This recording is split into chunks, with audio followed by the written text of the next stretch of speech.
here we are, 7:01. We have quorum. We are ready to go for October the 15th. Call to order. Can I have a motion to adopt the agenda? Thank you. Second. Any changes, amendments? Councillor Rabbit, CAO, you've got something? Go ahead. Yeah, we're on table item. Did we decide we do it, Peter? It's kind of linked to how we go about the strategy session. So under mayor's Strategy session? strategy Part planning 1, Part 2? dates. Yeah. Strategy planning dates under How 8. about dates is 1 and format is 2? Sure. Okay.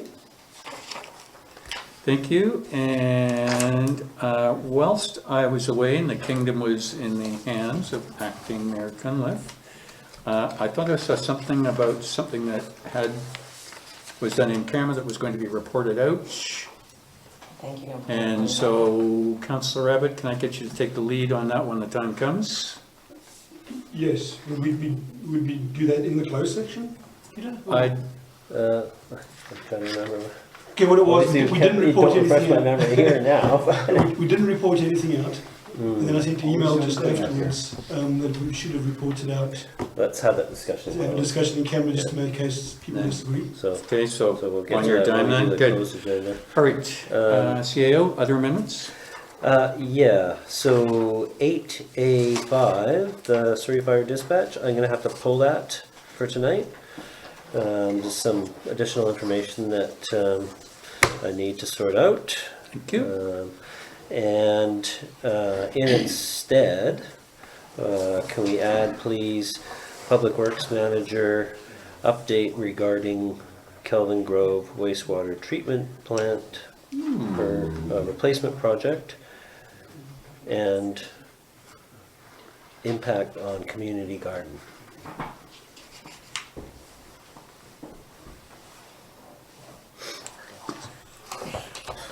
Oh, no. Okay, thank you. Anything else? There'll be a slight change to the wording of the resolution at number 9, but we can do that when we Do get that there. then, so I'm gonna make a note, CAO. Question mark, okay, going, all in favor? Yes, thank you, done, go. Public participation, anybody up to the podium tonight? We are, start off. Okay, What we're concerned about is parking changes on Cameron Place, particularly down at the end. where the construction is? Well, no, it's not to do with the construction, it's the new sign to eliminate parking on all along on the water side of the street. Okay, We're losing between 5 and 6 parking spots. And we were not advised that there would be new signs put up. There was nobody called to talk to us about any concerns we have. And when I saw the sign, I took out a tape measure and I measured the distance between the cars that were parked in front of my house and in front of Dickinson's house. And there was just over 14 feet wide. And a letter was sent to Jim Dickinson about concerns of the fire department and some people who were complaining about what we don't know because we can't be told because it's yeah. whatever. And so I did some investigating on size of fire trucks. Fire trucks are usually 8.5 feet wide. If fire trucks having trouble driving on a section that's 14 feet wide, you need to hire some new fire department people. And I've sit on my deck all summer long, reading books. I've seen no problems with parking. I've lived there for 37 years and we've had no problem with parking. And all of a sudden, somebody makes a decision to come out and start putting signs up. And one of the reasons was traffic flow. We're at the end of the street. There's no traffic, very little traffic flow there. And because of the cul-de-sac, 4 houses can't park on the street. So all the people who are now been removed from parking on that area are just gonna move further down the street and cause more problems. So what we're requesting is that the sign in front of Nemo's house and Allen's be removed. And the one further down just by the cul-de-sac, the arrow pointing up the road, be removed so that spot can be reused again. And a lot of the people on the street are concerned. Because what's gonna happen when the snow comes and nobody can, everybody on the water side has a dip down, the other side, it's all up. So where are they gonna park? Okay. And we just wanna voice our concerns and see if there's anything to be done about it. Probably nothing tonight, but I would like to see if the manager of the works yard, is that you? Could come up and we'll talk about it. Okay, two things. Firstly, if we can get, you're kind of a joint delegation, okay? I'll add a few more. Oh, good. That batter's up. Let's do it all in one shot. But, okay, I'll stand up here, I'll look. And I need So. names and street addresses from both you guys.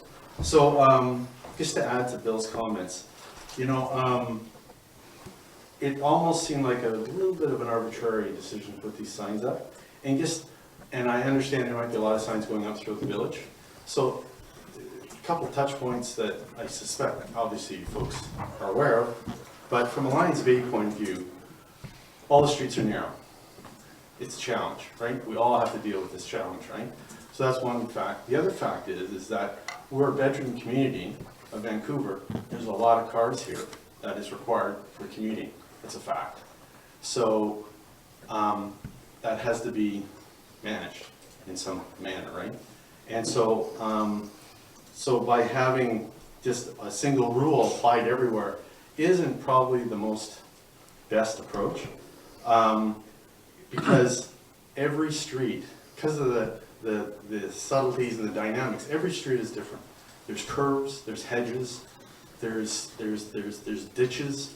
So having a single rule applied isn't necessarily the best approach. And this is maybe an onerous task, but consulting with the local group on that street would, because there's all subtleties and dynamics. Sure, that's a hassle, but still recognizing the people that live on the street know what the challenges are, you know, and just sitting down and, you know, raising it, giving an opportunity to communicate and state what the concerns are. And yeah, as Bill was saying, yes, other features there, for instance, we've got pullouts.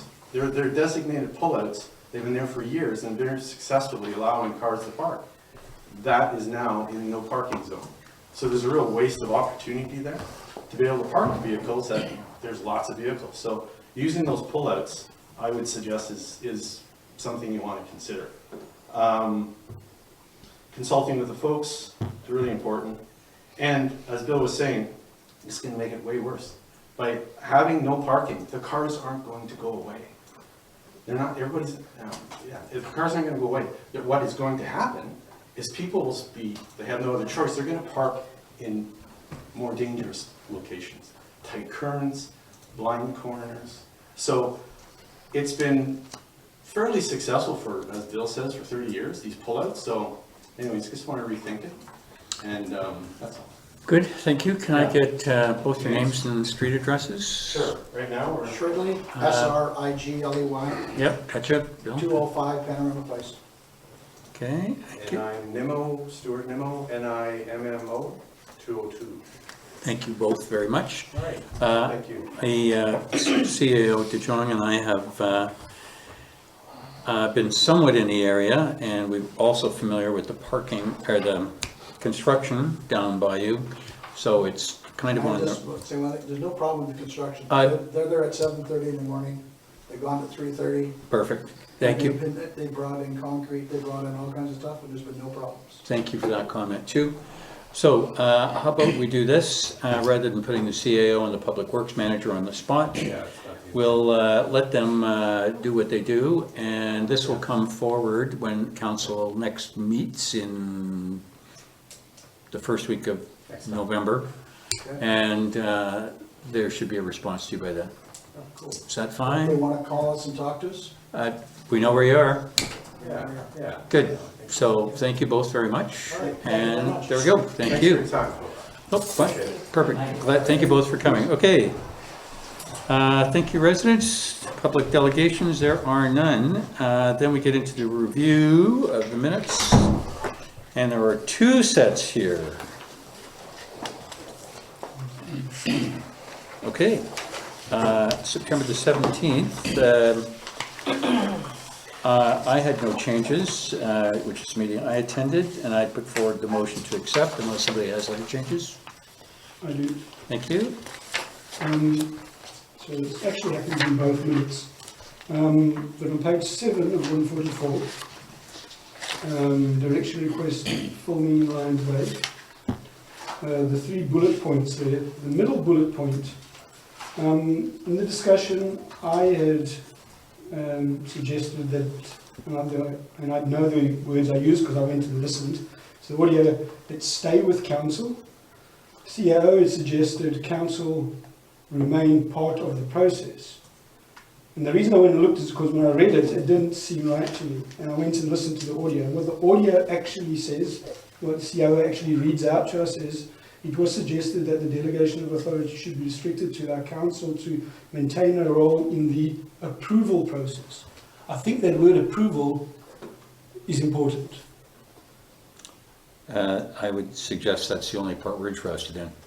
Yes. So, and I did listen to the audio, and the same thing happens on page 20 of 144, because this happened to come up in both meetings. Good. It would be important. Very good catch. Anything else? That's all I have. Gentlemen, former acting mayor, anything else? I think since Councillor Abbott's opened the door for both the minutes, change to the other minutes to either? Nope. Okay, motion to accept both sets of minutes. Good. Second, carried. Thank you. As amended. Thank you.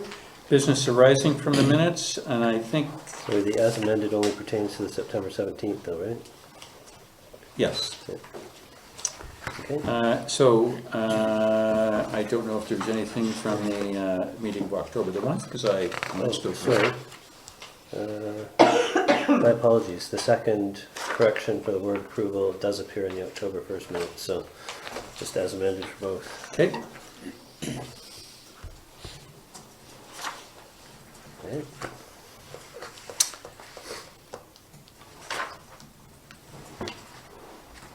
Business arising? Yeah, for the October one, resolution on number 9, resolution federal all candidates meeting, what happened? It didn't come off? Or? They're scheduled for Glen Eagles. I saw that in the, somewhere.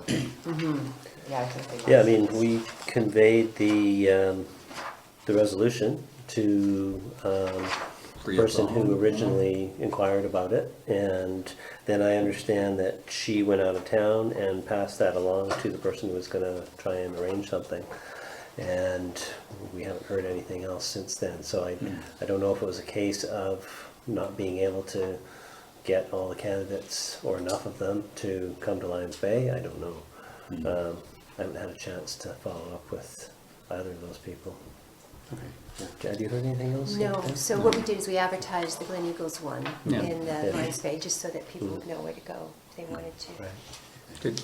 Yeah, I think at this point, we're probably not gonna see anything. It's a here goner. in Lions Bay. I agree. Anything else? Anybody? Happy to say no other business arising. Good. Unfinished business from the following.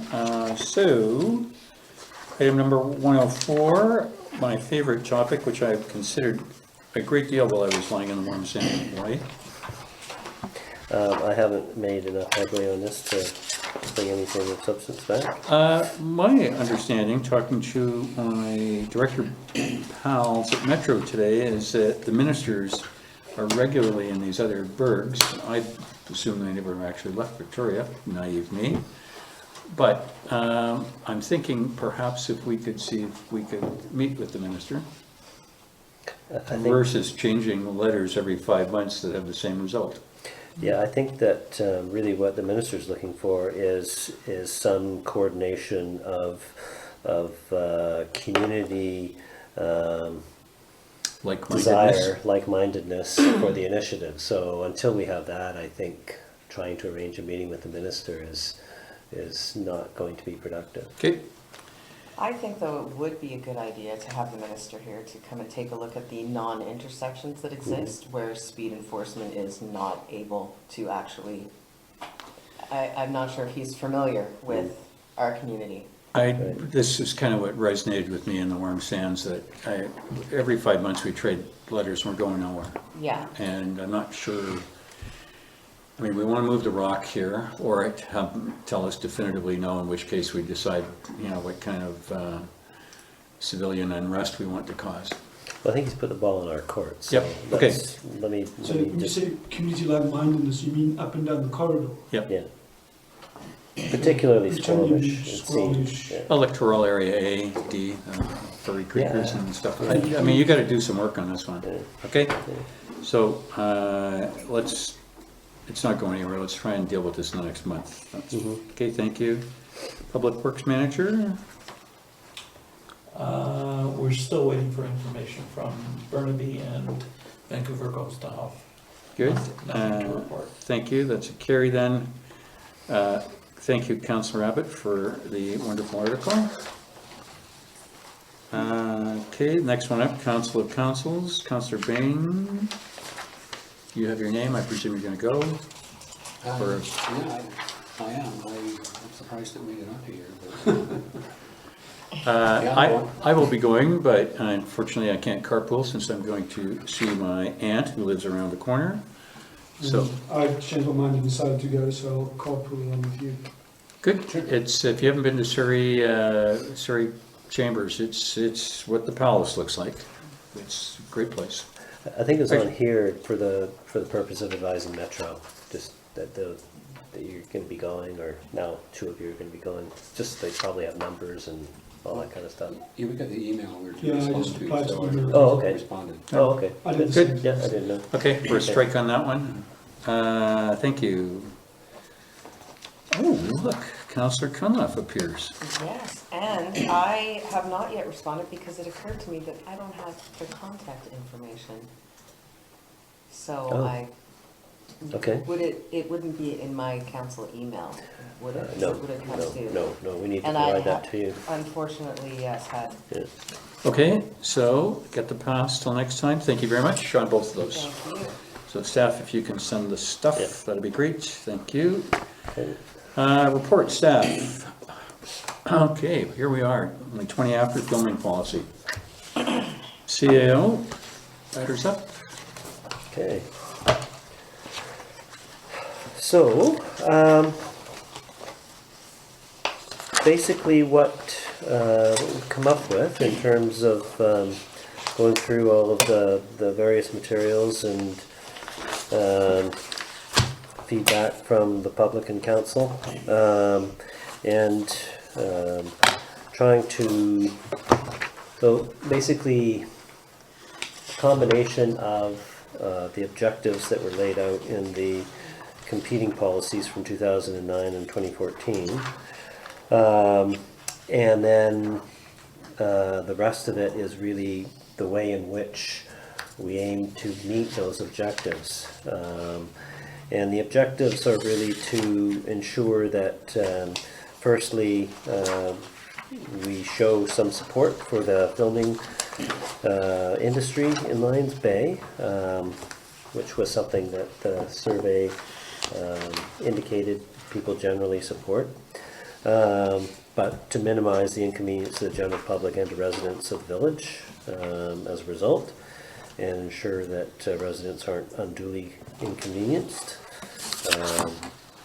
and also to ensure that we can recover all of our direct and indirect costs associated with filming, and ensure that filming activities fully observe our bylaws and that our interests and those of our residents are protected. So the format of the policy is really, from there, is really to set out in the definition section some basic understandings around language, and in particular affected households, which includes both primary residences and secondary suites, and then as well, daylight filming hours is one that's important, which means in this draft policy 7 a.m. to 10 p.m. And a filming day means any day or portion thereof where filming takes place, or activities related to it. I've got to take a close look at that one to make sure that when it comes to, I don't think we need to do this tonight, but when it comes to ensuring that we're not inadvertently double billing people, because this definition might just as well catch filming activity, which isn't filming, it's the setting up and the trucks and all the rest of it, but we're already charging them for, each day that the trucks are in place and so forth. So just something to be aware of that I think we can come back to. The security deposit has been up to 10,000.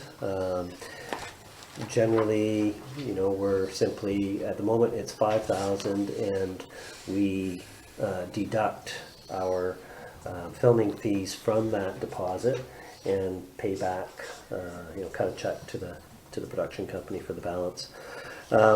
I think that, and the reason that I upped it was just in terms of if there are any activities that are going to cause any damage to our roads or any other sort of damage, I think you're going to hit 5,000, or actually by the time you deduct fees, 4,000 real quick. And so I don't think there's going to be any pushback on the 10,000 figure, but I think, we could be open to receiving feedback from companies in due course. So the application and approval process is designed such that we want some time in terms of getting these applications in before their anticipated filming takes place. So I set that at 3 weeks. I think one policy had it at 2 and one had it at 4. Tick some boxes in terms of basic things. But basically that the village manager will be in a position to grant or issue a filming permit once all the prerequisites of the policy are met. So what that means is that as long as there is no variance required to allow for filming outside of the daytime filming hours, so if it's nighttime filming or if it's filming activity that's on a repeat basis but not necessarily consecutive days like a miniseries, then it would have to go to council. In terms of polling requirements, what we settled on was filming activity for 3 or fewer consecutive days, which does not involve nighttime filming, would simply require a notification letter, which is the first of the sample letters that are attached. And so that one would be on page 39. So it basically just tells the residents that they've applied for filming. It provides, what's it about, what's the film about, what's the time of day, and the period that's intended, any sort of special effects or anything else that's associated with it, parking, all kinds of things like that. And then residents would have 7 days from then to provide any feedback or concerns to the village manager.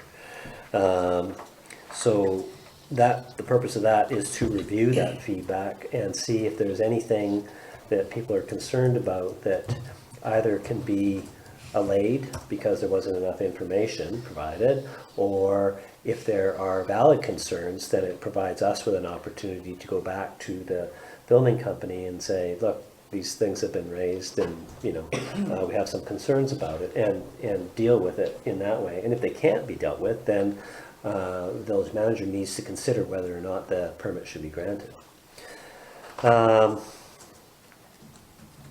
In terms of so there'll be a 7-day waiting period in which people can respond and provide feedback before any filming permit would be issued. And then where filming activities for more than 3 consecutive days, or requires, it's nighttime filming, so it requires a variance of the hours, or it's like a TV series or something, then a polling notification letter has to be sent. And that's the second letter that follows from the first on page 40. And so they have to make at least 4 attempts to get the occupants to respond to their polling efforts, and include for us in confidence any offers of compensation or alternate accommodations, so that we can keep tabs on that and be in a position to be in the know if there comes to be any issues with respect to some people being accommodated and some not. And the polling threshold is 15%. So there was some talk of going as high as 20%. There was a suggestion that it be somewhere between 15 and 20. I think that 15% is a reasonable number, in that it provides a reasonable parameter within which filming companies can seek support for their proposed filming. Yet it's not so easily attained that residents can't put together their opposition to oppose it if it's too impactful. And the gist of what follows is more or less, the more impactful the proposed filming is, then the more chance that, actually it's not what follows, it's more or less the rationale, that the more impactful it is, the less likely they're going to meet the threshold, is sort of one of the premises of this. In respect of applications that are over 5 consecutive days, or require filming activity at night, or like a TV series, those would still come to council.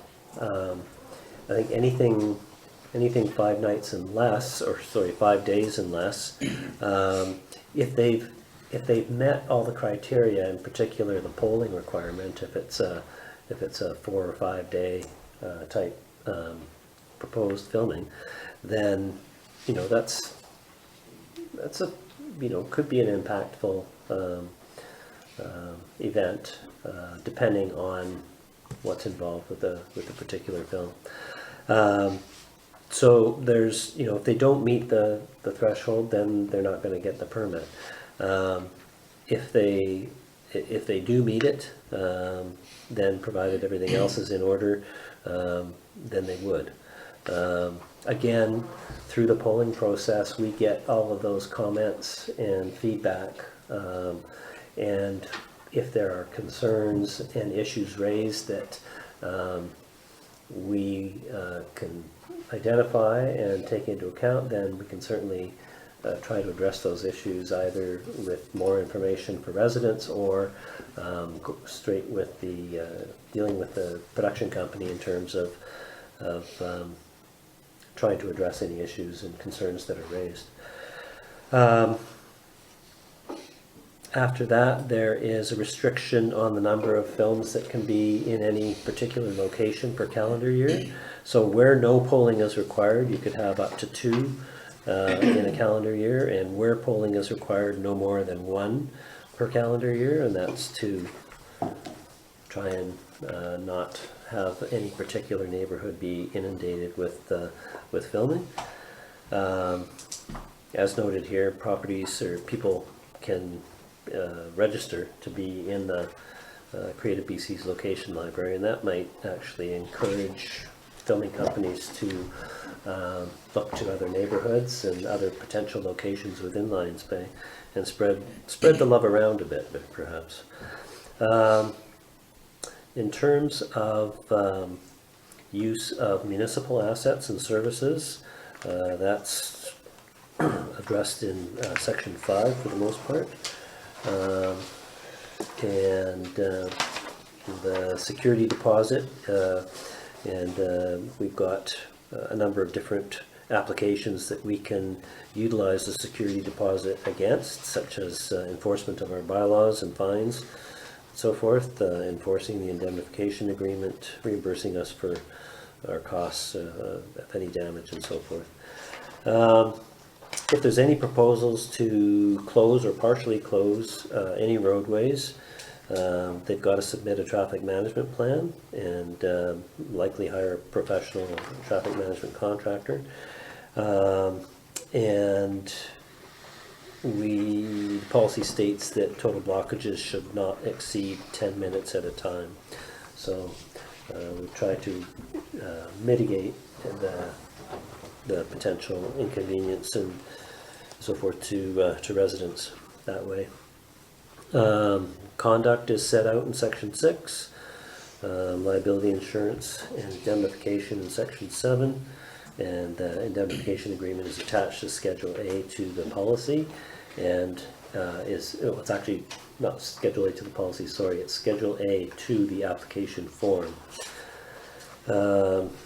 And filming fees is section 8, and that will require an amendment to our fees bylaw, and those proposed fees are set out on page 43. So for the filming application fee, that was previously $250.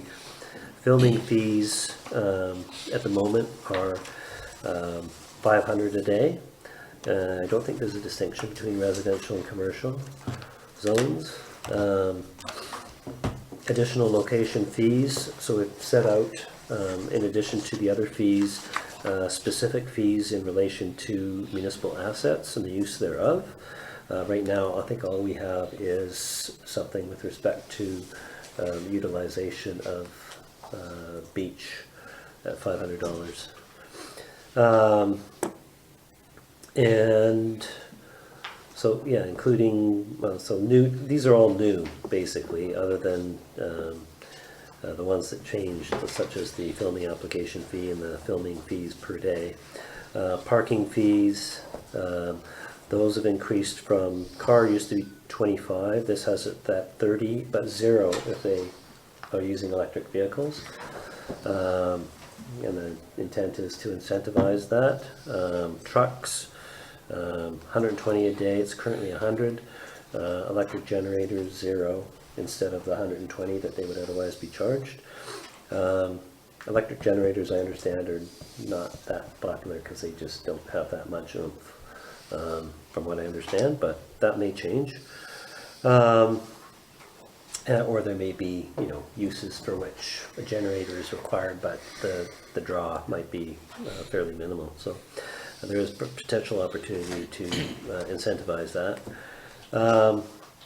And then hours are set out to address the extraordinary fees section of the policy, where we're called upon to provide services after hours or unanticipated services.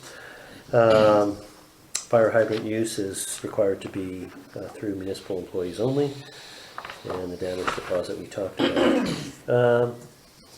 There is a section in section 8, or subsection section 8, that addresses what are deemed to be non-commercial films, such as student film projects, and criteria are laid out for that. And then section 9 includes the intention to create a non-comprehensive listing of local community groups and potential legacies for the consideration of film permittees.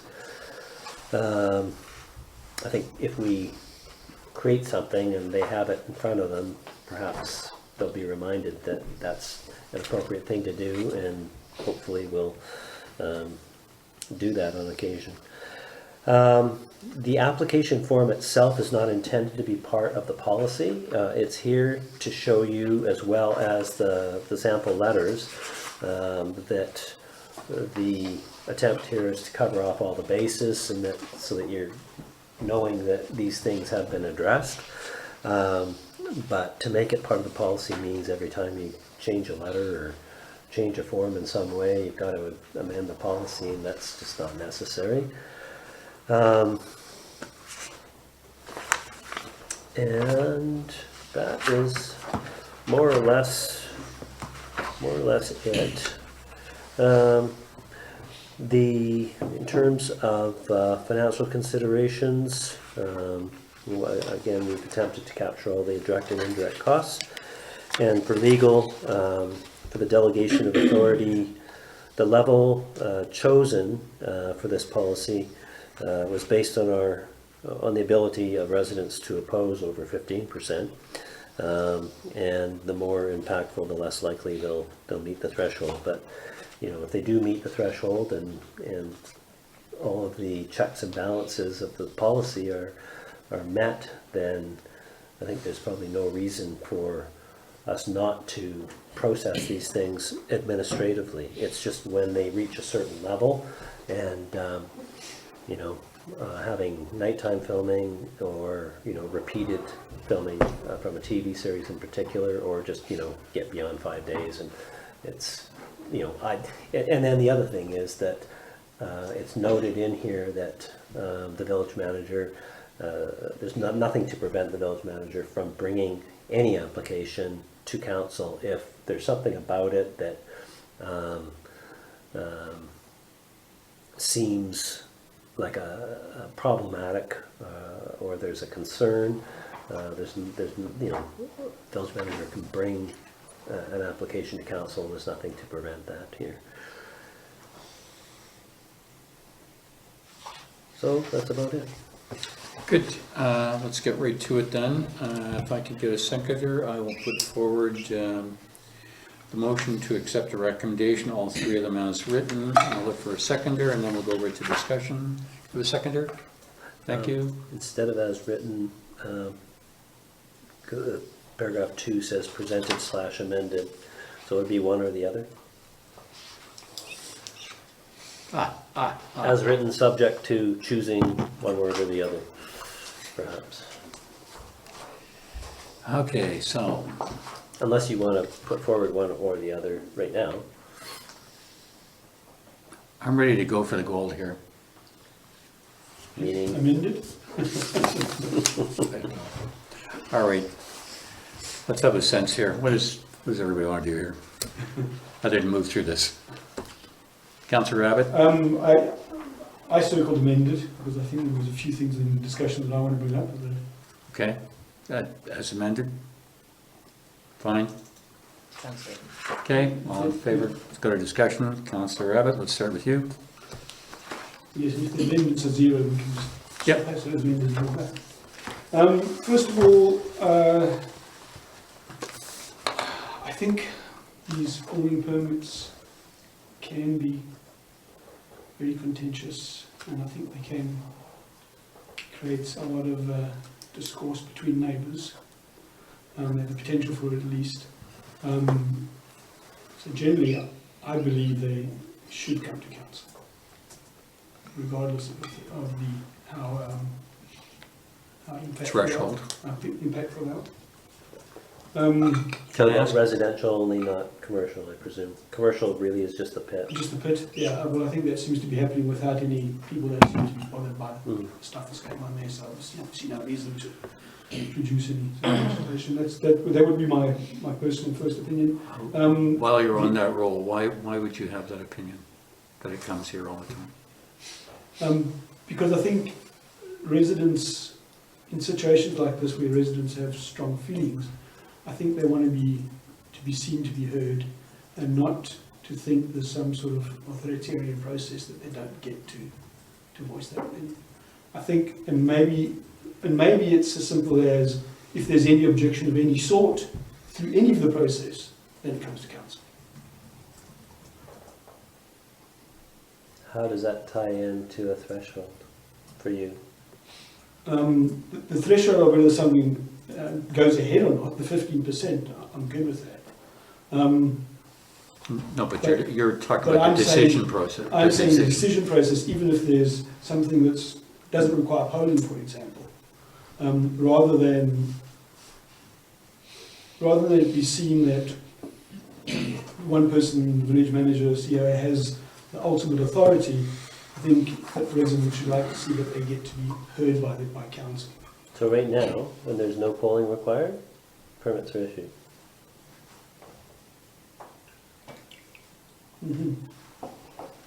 Might be the way it's right now, it's just, I don't. So what I'm getting at feel though, it's- Councillor Abbott, is that there would be a potentially significant increase in the number of reports to council bringing forward applications that are for, you're saying even 1 or 2 days, that may have little or no, okay, we'll just say little opposition, because you said it's only if somebody opposes or raises concerns. Then every single one of those is going to come to council, notwithstanding that either A, didn't require polling, or B, if it did. So is there always, so you're saying there's always some sort of opposition? So if you set a threshold in a policy that council will have this threshold of 15% opposition, anything below that is presumably okay, then aside from providing the person with an opportunity, if they so choose, to come to council meeting that night and voice their opposition or concern, is there any other purpose that would be served by having each one of these come to council for approval? So the multi-day ones, we have to go do a poll. Only if And- it's more than 3 days, More than 3 under days. this. Yeah, Yeah. okay, so the more than 3 days, you have to go do a poll, they have a threshold. I guess I was thinking more of the 5-day or more ones, they come into council anyway. Mhm.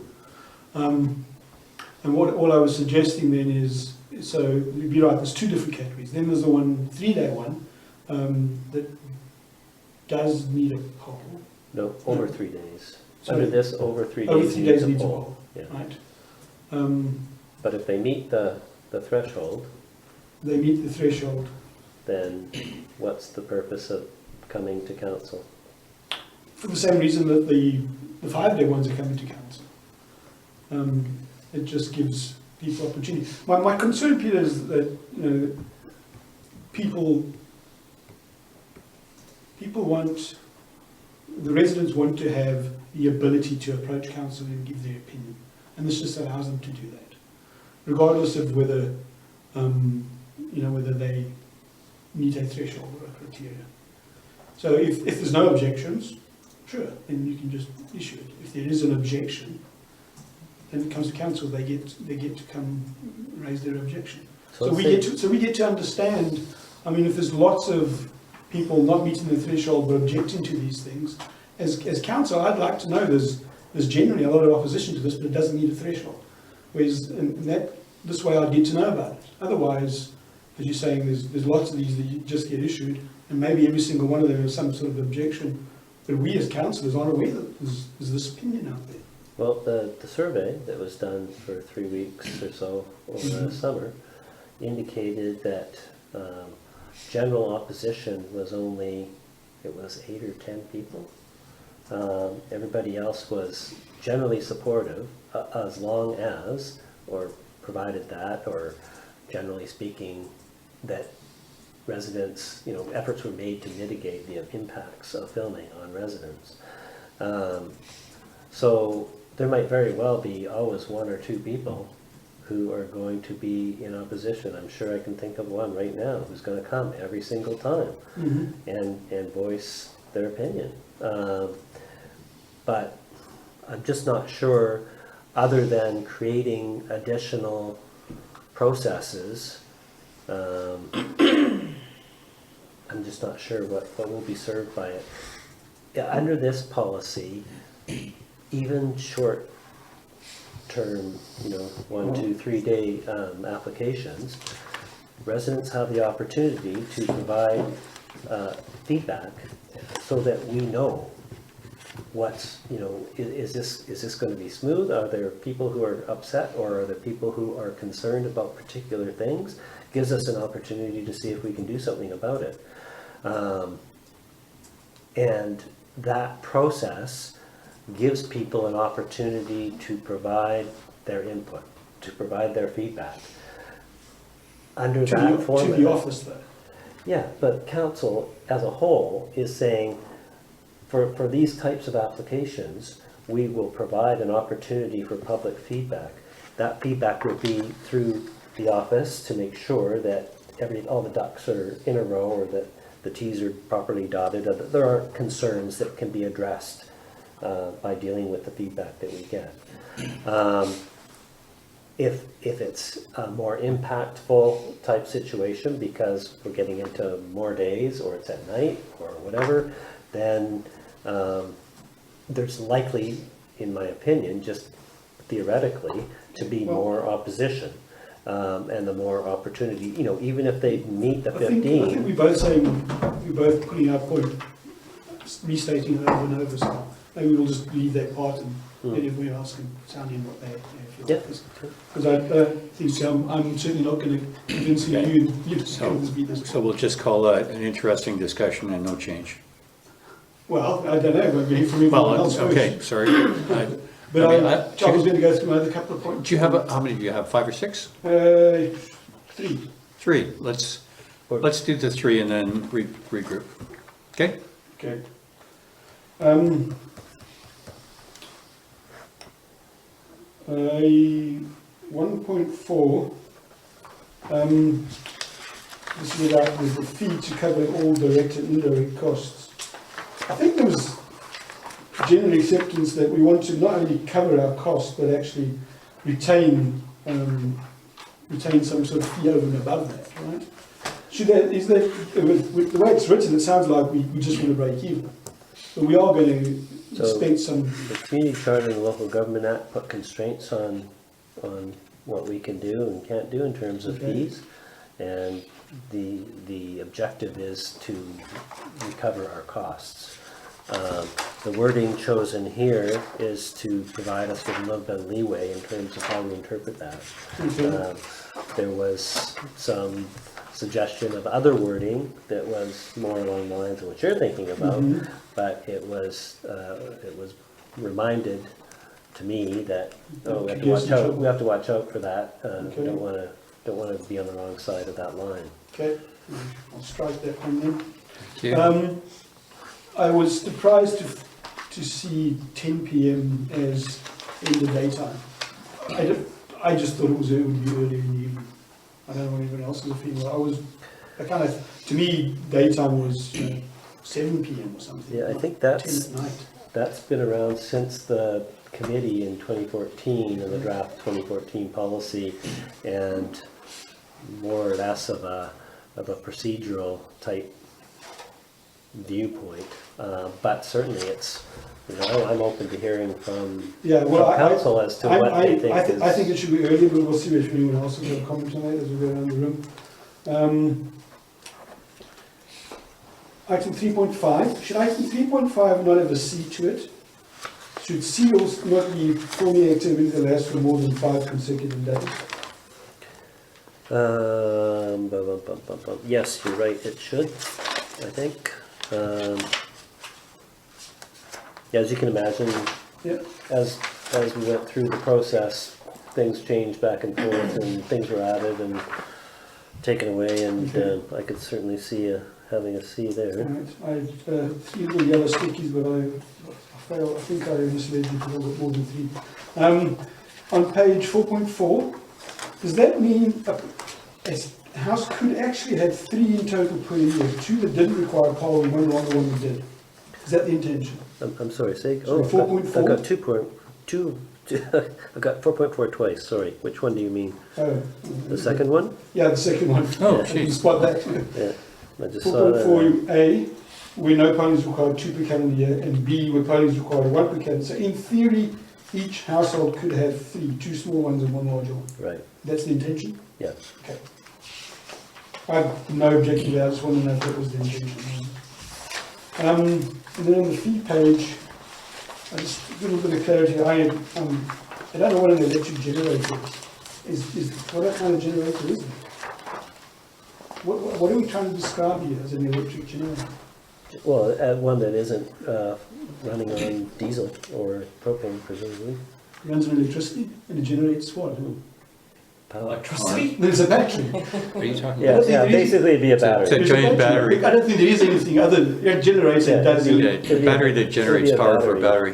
battery. It'd be Yeah. a it'd be like a trickle charger Or solar? kind of idea, or it could be solar Okay, powered. I've never heard the Yeah. term electric generator. I think it's a real Yeah, term. I came across it in something, and that's where I was like, oh, okay. Okay, nice like me, it's like, what does that mean? Yeah, I've never heard of that. Yeah. Let's just say, Sounds like let's, more. let's just move on and say we're leading edge on that. Yeah, we should change it. I think someone else might comment. And then my last one, so the Lions Bay Fire and Rescue, the 500 per hour. Is this to have a fire truck on standby? Is this what Councillor Bain was talking about previously that was so low at $120 or something? Is that what this is for? No, so fire truck itself, where's that? Lions Bay Fire Rescue Service is much further down the page. Fourth up from the bottom says $500 an That's what I'm hour. talking about. Yeah, okay, that used to be 100 or 120 or something like that. So that's a truck and Crew. members. Yeah, One Okay. truck? One truck? yeah, one truck. Okay. Okay. I'll leave Councillor Bain to comment on that. I'll see it up significantly in the year to be the one that's fair enough. Okay. Yeah, that's all I have. I'm just also not quite sure the fees for the film liaison, public works manager, village manager, when those kick in. The film liaison person is always involved. So do they, when they submit a permit, are they paying $80 per hour for the process of the permit, or is this outside of that? No, this would be outside of that. This is an unusual circumstance. Yeah. Involves one of these people. Yeah. Okay. All right.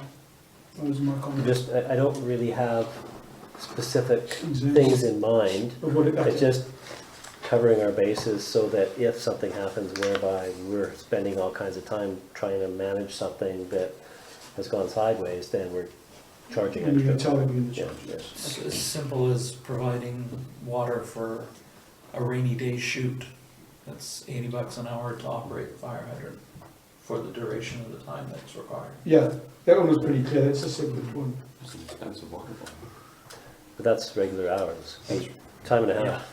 If it's For not, if it's overtime, after yeah. 3 p.m. Alrighty, thank you, Councillor Abbott, and CAO, you got the gist of those, and I'll come back to them in just a second here. Just in terms of the motherhood thing, I thought this was a wonderful blend of the older policy, the newer policy, the survey feedback, and the council feedback. I thought it was a really good piece of work, and I was pleased that Haley was involved in this, because she's motion picture application 001, probably had her signature on it, so I like the vast experience. I like the high fee nature of this. I like just about, well, I was quite frankly, other than making some comments about what I really particularly like, the only thing that, and I think this is diametrically opposed to Councillor Abbott, and this is on the second 4.4. And it's the first bit before we get to the comma. And it says, subject to any variances granted by council, which suggests to me that if two once-in-a-lifetime opportunities arose for a particular street address, and they've already been in that neighborhood, they come to council and do this. I'm kind of a believer of doing what we say we're going to do and not being influenced because it's just a great opportunity for the village and the individual. So I actually had it without that. That was a late ad. Plus, But plus the reason that you plus the state- writing curveball of the double 4.4s. Okay, so I guess I think for a lot of the other stuff that Councillor Abbott has mentioned, this was his, I think Councillor Abbott would agree this is the substance of his first piece, because either they're gonna come to council or they're not. And I think our group, I'm happy with people, I think our villagers are, whether they're new or old, know where the chambers is, and they know when the meetings are. If they want to voice their opinion, they're gonna come. I don't think we need to put it in legislation. And I think the idea for me is that having, as Councillor Bain has for how many count the years, 3, 6, many, many years of seeing film delegations where I just kind of like it in print, and that's what we're going to stand on. So I think to this one, I would be fine with Councillor Abbott's other recommendations. This one, I kind of prefer the way it's written in here, where we're delegating authority for the minor one, the major one comes. And I think on this one, for the second 4.4, it's that subject to any variances granted by council. I know it's a loophole phrase, but you know, if we say we're going to only do one in a particular area, then we're only going to do one.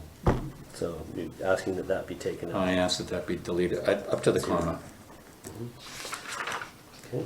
Okay, and so Councillor Baines and Cunliffe, if you want to weigh in, or if you want to opine on what's been said, and the CAO's got his agree. finger up. Oh, sorry? So I just thought, while we were still on you, do you have a thought on the daytime filming hours that currently read 7 a.m. to 10 p.m.? I thought that seemed fine to me. I mean, I look at contractors that, there are delegates that were here, contractors are here at 7:30, they're probably drinking coffee beside their truck before they start pounding nails at 7:30, so it seems fine to me. I think the 10 I was p.m. talking about the other end of the Yeah, the 10 p.m. seems a little Late? late for me. I would be happy with, I kind of wrote down 7 p.m. 12 hours? 12 hours, and then maybe in the summer, May to September, extend that to 9 p.m. But to come home after a day and it's dark, it's been dark out for 5 hours and there's people, Excellent point. I think it's a Actually, little bit- we'll take a round of nods if that one's the winner on the time. Well, I would clarify it even further. That was one of the ones I flagged. How about just do it 7 a.m. to dusk? That way you seasonally adjust it.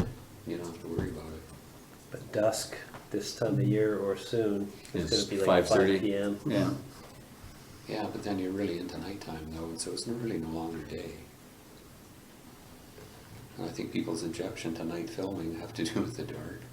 I'm not so sure. I mean, I haven't been impacted by filming, but I you know, in the summertime I like to be out on my deck at night. And it's, you know, 7 o'clock sounds about late enough for people to, you know, I think 7 to 7 is probably as much as you should Okay, go. nods. Okay, CEO can make a change in that one. Councillor Cunliffe, you're on a roll here. I'm pretty good on all the rest. I think that, Where do you think you stand on it coming to council? or not? as stated, yeah, I'm good with not having to. As stated with the People do strike, construction around here all day long, every day, and we don't need to be consulted on that, so if someone's filming. with the midday- strikeout I'd suggested? With or- the strikeout, Thank yeah, you. suggested. Councillor Bain, where do you stand on that? I find, I think all the questions and queries and stuff I had, Councillor Abbott brought up will be answered, so I'm fine. As amended. So, Councillor Abbott, if you can find your way not to have the residents come for, everything come to council, I think we've got an agreement on everything. Maybe instead of electric generators, we can say non-fossil fuel operated generators. I would find a way to word it differently. Something with what's that question? What is an electric You're thinking generator? kryptonite or something like that? Solar, We're a fun bunch here. wind, Okay, all right, so that's however it appears to me. semantics, yeah. Councillor Abbott, it's back to you on the, because I'm going to call the motion in a second. Yeah, call the motion. Okay, call a motion as amended, all in favor? Thank you. Good, Carried. we're done. Did you just have your hand up? Yeah. Okay. Sorry, I didn't see. Didn't see that coming? I didn't see his hand. Okay, but perhaps you didn't mean it to come out that way. All right. I think on behalf of the council, this is an excellent piece of legislation going to the public. And I like the format that you're going to have their say again and do the double final on this one and have it come back. Right, so, in addition to that, what we are also intending to do, because I think we had mentioned it previously, is we're gonna do a quick poll of, or survey of the people who just went through the process for the film that just wrapped up, and just get their feedback on their thoughts about the polling process that they just went through and the film itself. How was it, get some ideas to how they felt it went. Good. For me, you guys put this on your own calendar when it gets out to the public. That's stuck on. Unless council wants to offer some questions for the survey. Okay, so this is with staff now, so I think we're all done. We're moving on to the, as it correctly says, the preliminary third quarter review. Okay, sorry, let me do the same. Yes, so this is the third quarter review. When I say it's preliminary, it's because I wanted to get it out for council to see in October because it's sort of a key part of the initial budget process, but not all of the September expenses are in. We're still receiving some invoices, but it was just to get a sense of how we were doing. As I said, this is kind of one of the first steps in the 2020 budget process to see how we're doing in the 2019 budget. And it's particularly things that we're either very favorable or very unfavorable to, and it gives us a chance to examine those to see if there's any corrections we have to make for the 2020 budget. So I guess the same way I've always done it, if I provided all the detail with some variance analysis, if we just wanted to have questions or... I'll do clean up at the back end. I've got a bunch. Let's go from front to back of the table. Councillor Bain, any questions? Well, I have very limited blue ink on mine. In other words, I would say well done, Kevin. Are we into this one as well, capital? Oh, yes, capital as well, yes. We could do that. So, There was... Well, I've only got one thing here, but it's not to do with more than town. It had to do with the memorial cairn and installation and foundation of the cairn targeted for November 11th. My silly mind is not presuming that you're going to be installing it on November 11th. No, it'll be ready for the 11th. You're ready for it? Yeah. Okay, it was just the wording I was going to stumble. so I noticed that wording today when I reread it. You write it and then you reread it. I think, it'll be done before November 11th. Thank you. Thank you, and just so I don't forget, I have talked to a key cairn member, and I think their suggested create some sizzle for the cairn is that once it's in place before Remembrance Day, if it could be covered. Yes, we are done. Done. Clear. Good, thank you. Oh, so we'll have a reveal? We are going to have a, Wonderful. the reveal will be the Friday before the Remembrance Day. It's gonna hit the village update that date, and there you go. Excellent. We just make our own magic here. Okay. Councillor Bain, anything else? No, all of the other things I marked, I think they read further, they all became self-explanatory, so I'm Good, thank you very much. Councillor Cunliffe? I'm good. I like You're this. good, okay. Councillor Abbott, it's either you or I that are in the next 20. Okay, I'll get next in, you want to be back now.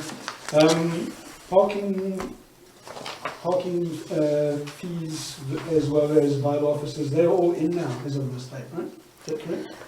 No, there might be a little more trickling in.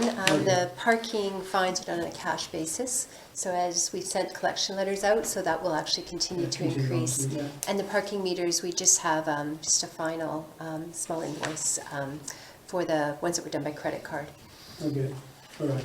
So we made at least 30K and then possibly more than Yeah, yeah, so I just sort of wanted to clarify. I was having a hard time kind of explaining the variance.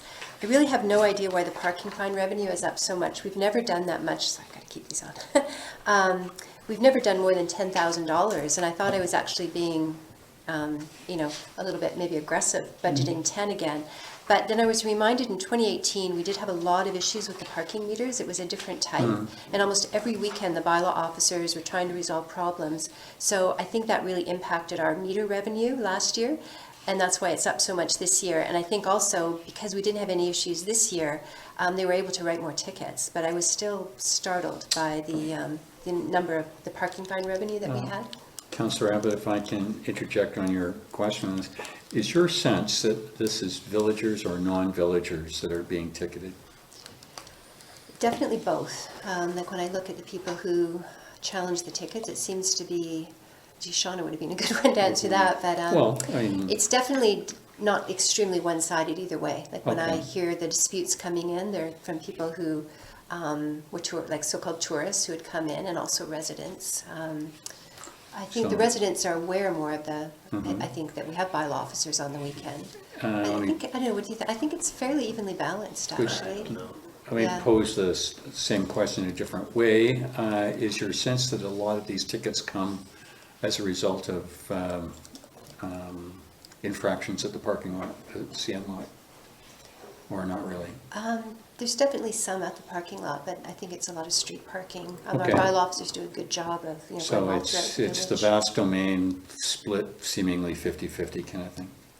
I think so, to be honest, I don't see the tickets, I just see the revenue. But I sense, you know, we do talk about it sometimes, and I get, because I sign the collection letters, I get the phone calls, it seems to be Well, unless evenly the other dispersed. councillors are shooting their hands up, I haven't heard one resident, I can think of one resident who challenged a ticket and was forgiven, but I can't, nobody's complained to me about tickets. I heard second-hand of it, I wasn't complaining. Pretty nominal. I've had a friend of mine get ticketed at the Calvin Grove, but that's because Well, the parking sign said permit parking between here and here, but nothing closer to the tracks. So she parked close to the tracks, which probably wasn't a good place to park anyway. okay, well, let's, But that's the only and parking. don't invite Yeah. too many friends like that over here. Okay. I All didn't right, even know Councillor she was Abbott, here. sorry to steal your thunder there, it's like me, it struck me as big numbers for both, and I mean, are we hammering our residents or no? I don't know. Okay, thanks. Page 48, note number 7. So the beach park soiree that was held, I heard that raised like $30,000. One of my questions as well too, It did. This was just what we've collected here. Anyone who just wanted to make a donation to the beach park makes it here because they have to make it to us, so then I can write a charitable donation receipt. But the bulk of the fundraising was done by the events committee through the evening they had and the silent auction. And I just heard word from them that they're just finally getting that all tallied up, and they are expecting it to be around that number. And they were collecting that, and then they will just write a check to us, and then we'll put it into the bank account for the money. So the reason we had this split was solely for people who just wanted, not just, but wanted to make a generous donation. We did have some and just wanted a certificate, but they didn't do the silent auction, and they didn't go to the soiree because we can't give charitable donation receipts for that. So events committee has taken care of Okay. everything, and they were literally get it all balanced, take all their expenses off, and then pay us the net all right, amount. well, this is, I had the same question as Councillor Abbott. This is still a big number of people that just wrote a check or came into the office. And I know the soiree was a large success, and I know that they're doing something at the store in the next month too, so let's keep our eye on that then. Thanks, Councillor Abbott. Okay, the page 49, the note about the consultant for your city. Yes. So is that the balance of the amount? Is that $40,000? How much was that? You've got an asterisk next to, you've got 42,500 budget, we spent 3.5.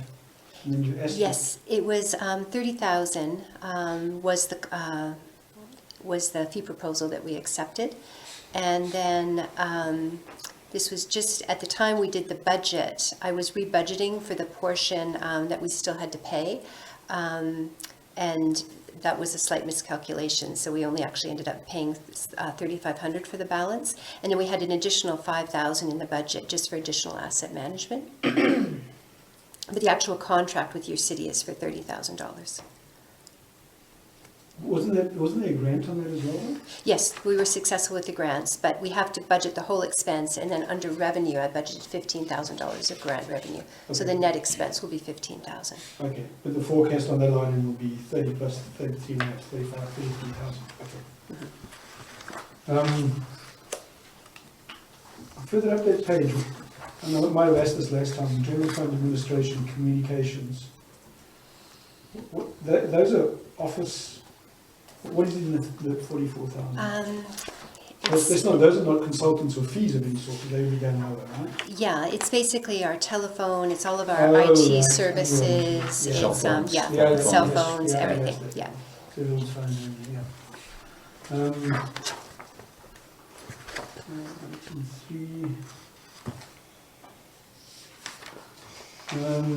Okay, UBC and none of us went, so. Yeah, it's always a bit of a challenge budgeting that, because you don't always know if you're going to attend when I'm doing the budget. On page 52, salaries, fire department, those are all the salaries for half a year, including the fire chief? The fire chief is paid throughout the year, as is the trainer, because he's considered an employee. And then all the volunteers are paid in July, and then they're paid again in December. But the 62,000 includes all of those? Yes, to date. Oh, okay, so But then we'll so have, it truly is a volunteer position, there's not much money left for the guys that. yeah, they're called, they're usually on shift. There's 4 different shifts, so once a month they're on call on the weekend, they get paid for that, and then they're paid for any call-outs they go on.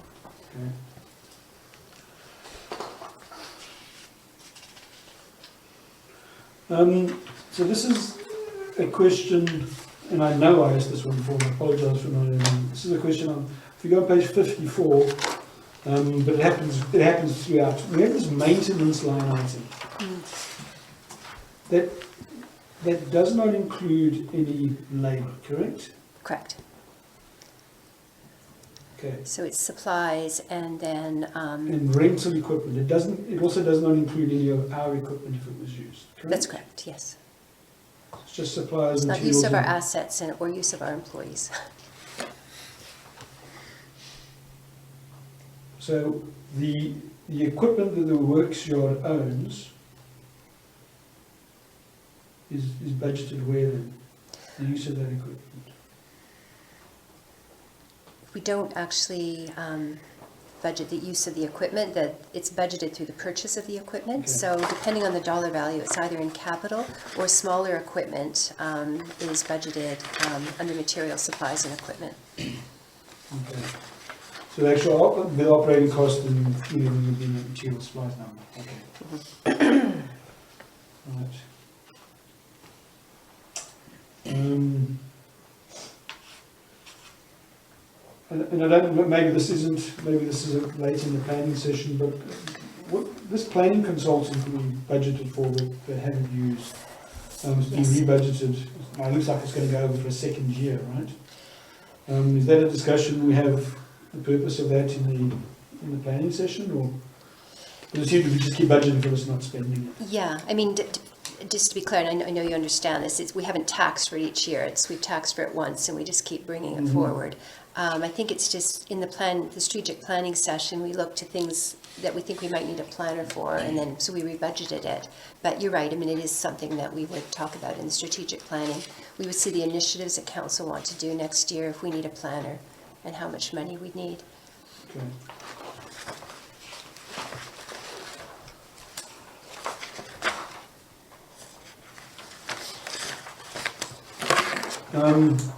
Okay, so on page 58 of the sewer fund, so I'm trying to wrap my head around this.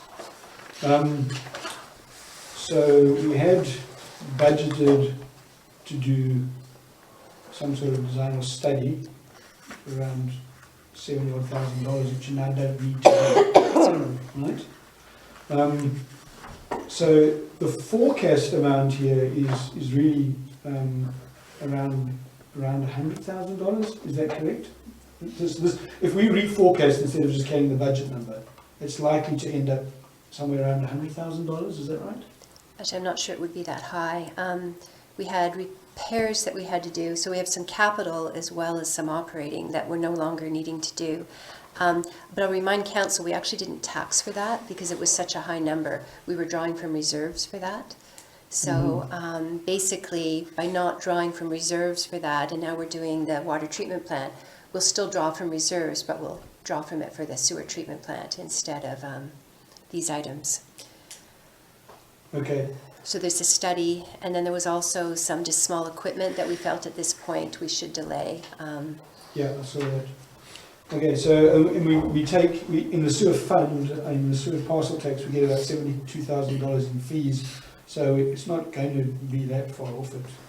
No, I probably would have been helpful if I brought the whole budget, the revenue as well. We were forecasting a very large deficit this year in sewer, but we had made a note that we would draw from the surplus we had built up to pay for that, and now we don't have to do that. So that's the good news. It will help offset the cost of the sewer treatment plant. Okay.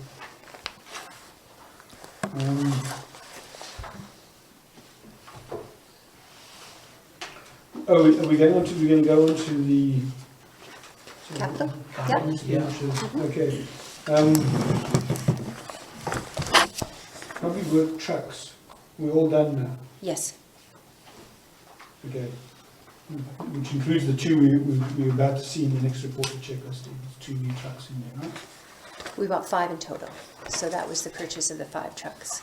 Okay. I'm not planning on I think buying two more. when I went through your next report, Oh, yeah, it Those includes two- those ones, yes, there's yes. two new There trucks were, in yes.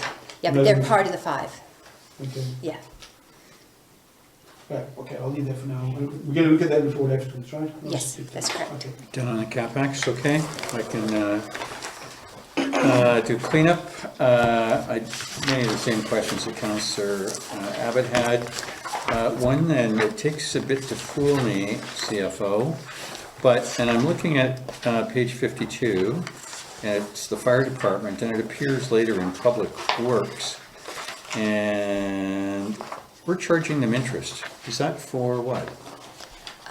Yes, that's interest on the radios, because when we purchased the e-com radios, it's a levy. So for Okay, PSAB, we have to record it as a capital lease, so it's the interest. Most Okay. of them were fire radios, but there's a small amount for Public Works, and then Public Works also has the interest, any roads debt that was prior to my time, MFA road debt, the interest get charged to Public Works. road debt. We borrowed. I don't know what it is, but I like it. Yeah, well, just any debt that we have that wasn't for the water is charged to Public Works. So it's debt. I don't have the financial statements here, but things we Oh, I don't know. borrowed Okay, like 10, fine. 15 years ago. That's what we put in the potholes. Yeah, I thought that was along with the paving expenditure that we do a lot of too. Yeah, okay, thanks. Good explanation, So something I I didn't. didn't try to fool you. You did fool me, because I never picked it up before. Thank you on all of that, and on the CapEx, and it's a personal thing here, why are we talking about an emergency generator ever? Well, it was capital. Okay, so, We but- budgeted, so I'm telling you how we're doing against So it. project timeline dependent on external agency and may not be completed, so I thought there was rumor that we had a bird in hand. We did, but the bird in flew? hand isn't ready to fly to Lions Bay yet. So we're, There have been complications that have delayed that The bird. bird is in the nest. they're not ready to let it go until there are new generators in. So there's been a construction delay All right, with the library. thank you for, okay, I think you know why I Trust me, never I would went. love both nine. I would Trust me, love to I- have it done before end of the I year. just No one want- wants to see the end of it Just want that struck, more than that's us. all I care about. And I know I pitched the Kelvin Grove stairs for TransLink's walking access, which may be a stretch, but, It's to the beach. yeah, well, I mean, 5 homes can get easier access to the, okay, I'm gonna let it go. Just gonna let it go. Thank you. I'm done, thank you. Okay, motion to receive this piece, which is the preliminary third quarter review. Motion, thank you, second, all in favor, good, done, thank you. I'm sure Councillor Abbott has lots on the, last thing. great job in this, but as you know, we always ask for more. Can I, no, maybe not for this one, it's too soon. How about for the next village update? You do a little financial something or other. Thank you. You can split it the way you've done it here by department, and also I think the CapEx progress. Thank you very, very much. That way the mayor doesn't have to deliver the bad news as he always does. Thank you. Everybody in favor of that? Yes, good, thank you. On the Councillor Bill, checklisting. AP, I just want you to know you're getting ganged up on.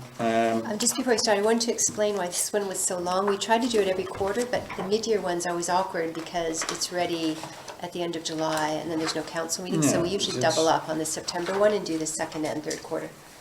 This is, thank you, if I can lead on the next one, so it's, if we could just leap right into the discussion, if that's fine, CFO. The only thing that,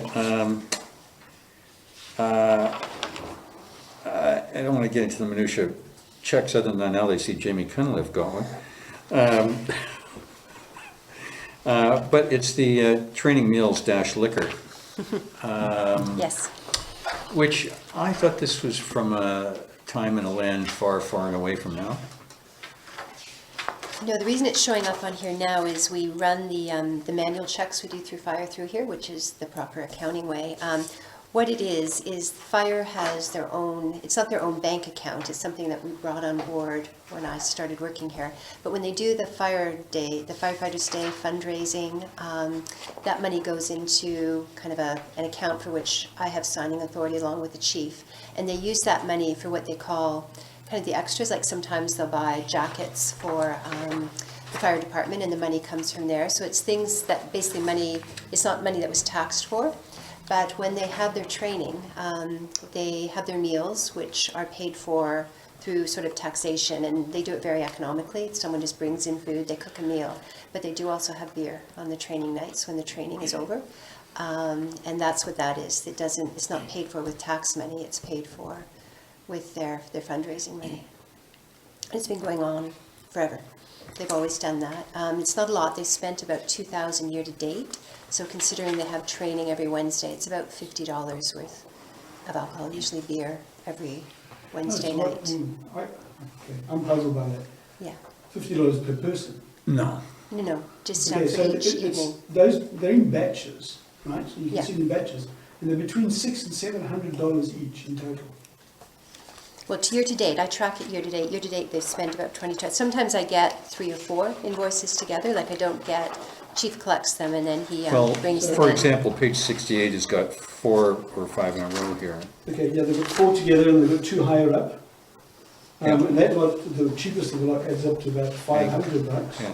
And then if you go to the bottom of page 75, it goes over to page 76, that batch adds up to $750. So it seems like in each batch, these, I jumped out of me, I was Yeah. puzzled by it. I mean, I haven't tracked it. Remember, there's this is 6 two months issues. of Is the that, year. are the taxpayers paying for it? And CFO says no. And The then taxpayer is paying for this. they're for that. fundraised, they Not for fundraised for fundraising. it. Oh, not for these meals. The meals there. Oh no, the meals adds up. I'm talking just about the alcohol. Like I track it all, and they're tracking about $2,000 in total for alcohol. So they make This year, about 15,000 in their 2,200. fundraiser and they spend whatever they do on. And remember, this is 6 beer. months of the year, so this is where we. I'm So it will add up. I'm not begrudging these guys that I make a lot of Oh, money. no. And I'm just- I was just trying to understand what. Sorry, it but I was just talking about the liquor Okay. because the training meals will be on here, and that is a lot more. Yeah. Training meals. Training meal, that's Yeah, what oh I'm no, thinking. that's, sorry, but not the alcohol. The alcohol is, it's right now, I checked it before I came in, to date, we're tracking about $2,200 for the alcohol for the year, but, So that's for well, the we food and budget, alcohol. yeah. For Okay. the training meals, we budget about $10,000 So- a year, because that's part of, they're actually not compensated for the training, that's not part of, they're compensated when they're on call or they get called out, but for the training, essentially their only compensation is the meal that they get. And like I say, they prepare it themselves, so like it's Costco bills and it's Safeway bills, someone's in charge every week Okay. of doing the meal. I think let's close this topic on that one. That's all mine on this, Councillor Abbott. Vehicle lease return, so page 67, towards Yes. the bottom. That was the final payout to ZMAC. So prior to purchasing the 5 trucks, we had a 5-year lease with ZMAC. So at the end of the lease, like any vehicle, we had to return it and pay for what they deemed to be damages. Well, haven't So- you ended up with $13,000 in damages? On 3 trucks, yeah, there was some body damage to one Those on and 3 wear and trucks? tear. Yeah, that's in total for the 3 trucks. A couple were ins and outs. They accidentally charged us an additional month's lease, which they shouldn't, so that was an in and out, the $1,300. But essentially it is the $9,000 and the $3,500. And then they give us a bit of a credit on something. But yeah, there was some body damage done. We were aware of that when it went in. I just would have thought of your body damage to that and think, well, it wouldn't have been an insurance claim. Oh, because it wouldn't have been enough. I mean, it wasn't worth it for our deductible and what it would have done to our premiums. So this is over 5 years of use. And basically, if you back up and hit a bollard or do minor damage, that's basically what it was. We did budget, not quite that much, but we had budgeted for that. We were aware there was going to be some charges. Like any leased vehicle, when you take it back, they hold you to a pretty high standard. There was some, like, there was a tear in one of the upholstery. I've And we had, leased many vehicles, I do it all the time. I just, it jumped out at me as it was Yeah. I thought it was one truck, and I thought it sounded like significant damage, there shouldn't be an insurance claim. no, exactly, no. $13,000. It was all the 5 3 trucks. trucks. I think the tires were absolutely so bald, we had to get new tires for one. Yeah. When we returned it, there was a bit of seat damage, and there was some body damage we were aware of. Yeah, it was one of the disadvantages of leasing, was you get hit with that at the end of the lease. And then the $100,000 truck, now, is that a tip truck or a hire or something? It was F-550? It was one Is of that our what they bigger cost? trucks, The truck for $103,000 new. Which one was it? that would be in the 550, the one with the, probably the crane on it. Flat deck. It's a hire. Flat deck, Yeah. yeah. Okay, I was wondering what it says hire truck. Yeah, there's Yeah, quite a it's not a range. true IM, it's got a crane, a smaller crane on the back.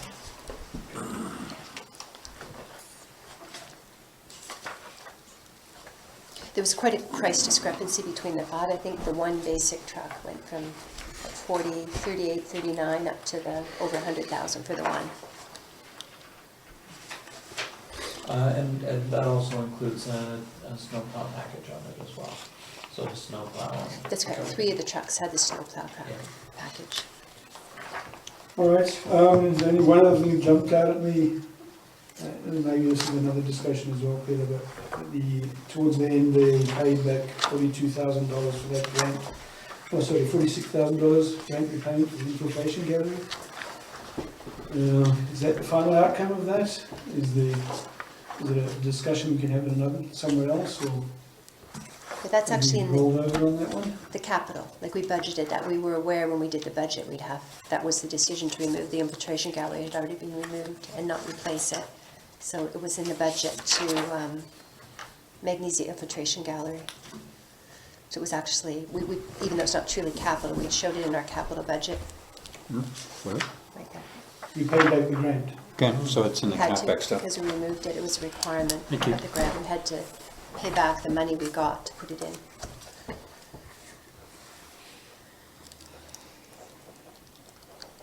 And is that the final outcome on that one? Is there any, Hopefully you still trying to claw it back? hopefully this door is closed now. It is closed, yeah. There's nothing, yeah. I think, Tried. I think nothing is gained talking about this further. Okay. Good. All right, are there any other questions on the AP checklist? Gone, motion to receive. Second, thank you, good, received. EPC, item number 1, 2, 3, 4, CAO.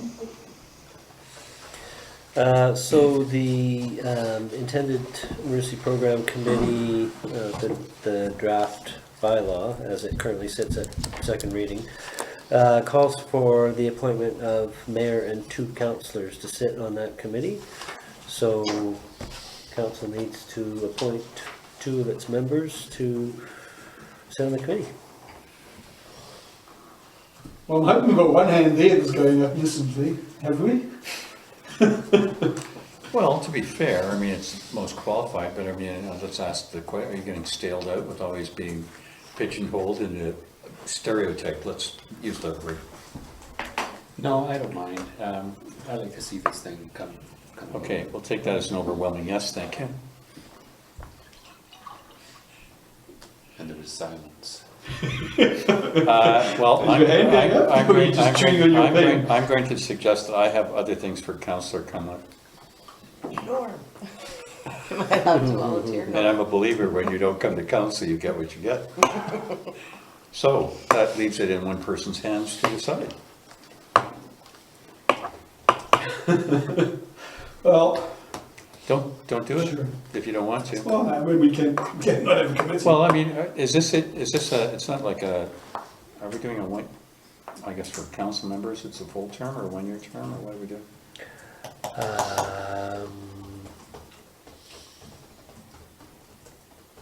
Hadn't thought about I that. can't remember. Can't remember if that's covered off or not. But generally speaking, Term? council appointments, where they're not otherwise stated, would be something that would be for a year, and then when the new year clicks over, you have your list of appointments to committees and such that you would go through. So, yeah, I would say 1 year. The other thing is that the bylaw sits at second reading. It could be amended to say it's just mayor and one councillor as opposed to 2 councillors. Doesn't have to be 2 councillors. There's some some benefit, I was going to say, in terms of not having a quorum of council on the committee, but pros and cons. But yeah, you could go either way. Don't have to appoint a second person right now if you don't want to. But we do want to move forward with organizing a meeting of that committee. Robert?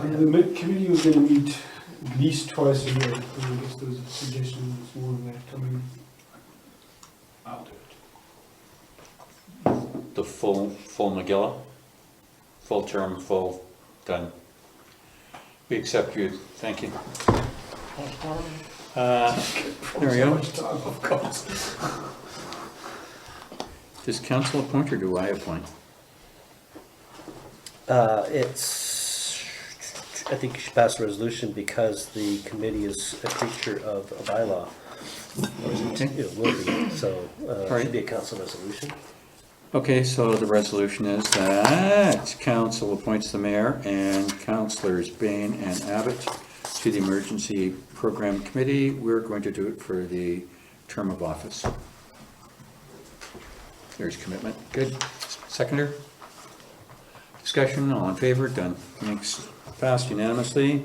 Public Works Manager, could you update us on the wastewater treatment plant replacement? And what, depending on what you say, can you do something in the update to apprise the resident? Yes, sir. If that's okay with you. It is, Thank you. absolutely. So today was the sewer pump out. McRae's was on site, factoring out the wastewater and the sludge, the solids. After which EHD was out measuring, getting the details of the concrete chamber. We have received approval through MOE for a bypass with a stipulation that it be secondary treatment. So that adds a complication to our process. We're going to include that in the tender that we put out. We have to treat the wastewater before it goes into the ocean to the same level that our plant operates at. So that means we have to have a temporary treatment plant on site during the construction, demolition, and startup of the new plant. We are going to include that in the tender process, so whoever bids on the project will need to provide for treatment. We have looked around. There are various different treatment plants that are available for rent. footprint and location is an issue. The most suitable site is the community gardens. So that means we have to demolish the community gardens, prepare the ground. That's where the temporary treatment plant will go. Once construction is wrapped up, we'll rebuild the community gardens. Essentially, that means for the significant part of the growing season, those gardeners will not be able to plant their gardens. We did talk about this at the staff meeting, and one of the thoughts was that we could waive the fees for the year. In total, we garner about $250 in fees for the year to rent those plots. And if we waive the fees and build them new gardens, hopefully that'll appease them. It'll be an interesting article. So you've done a letter. Well, I mean, Yeah, so, I mean, yeah, you're running out of real estate, there's lots to Yeah. go. yeah. We prepared a letter to go out to each of the gardeners, it's ready to go, Okay, thank you. so. Questions, anybody? And the workshop will be rebuild the gardens, you're not going to put that in the contract. Correct. Yeah. That'll be our guys will do that? Yeah, as Okay. much as we can do, we will. Okay. It'll limit the amount of money that we pay out to tender, because our time's covered. Okay. Okay, and just if you could refresh me when we are going out to tender, the IC meeting of seemingly yesterday, but a month and a half ago is, I forget the significant dates. Right now, I'm working with EHD on the tender. We're initially planning to put it out at the beginning of November, and hopefully close at the end of November. Perfect. With a construction of Most likely in the new year. Jan for 4 January, months? Ish?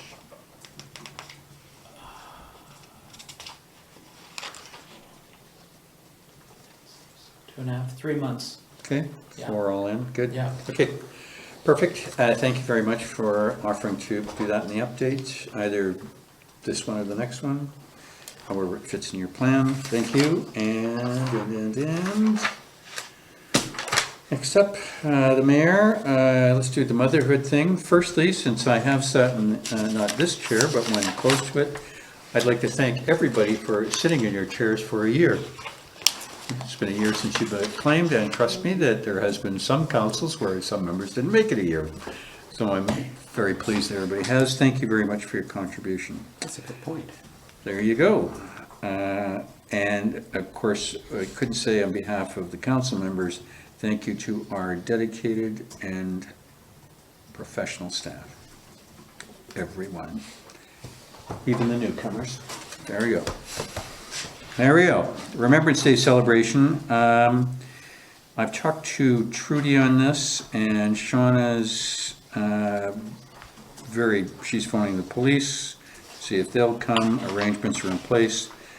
The suggestion is that there's a little bit of sizzle that goes with the cairn, which should be finished for Remembrance Day. And I think the reveal will be just before, either the Thursday or Friday before Remembrance Day, something in the village update, and then the regular wonderful ceremony that goes.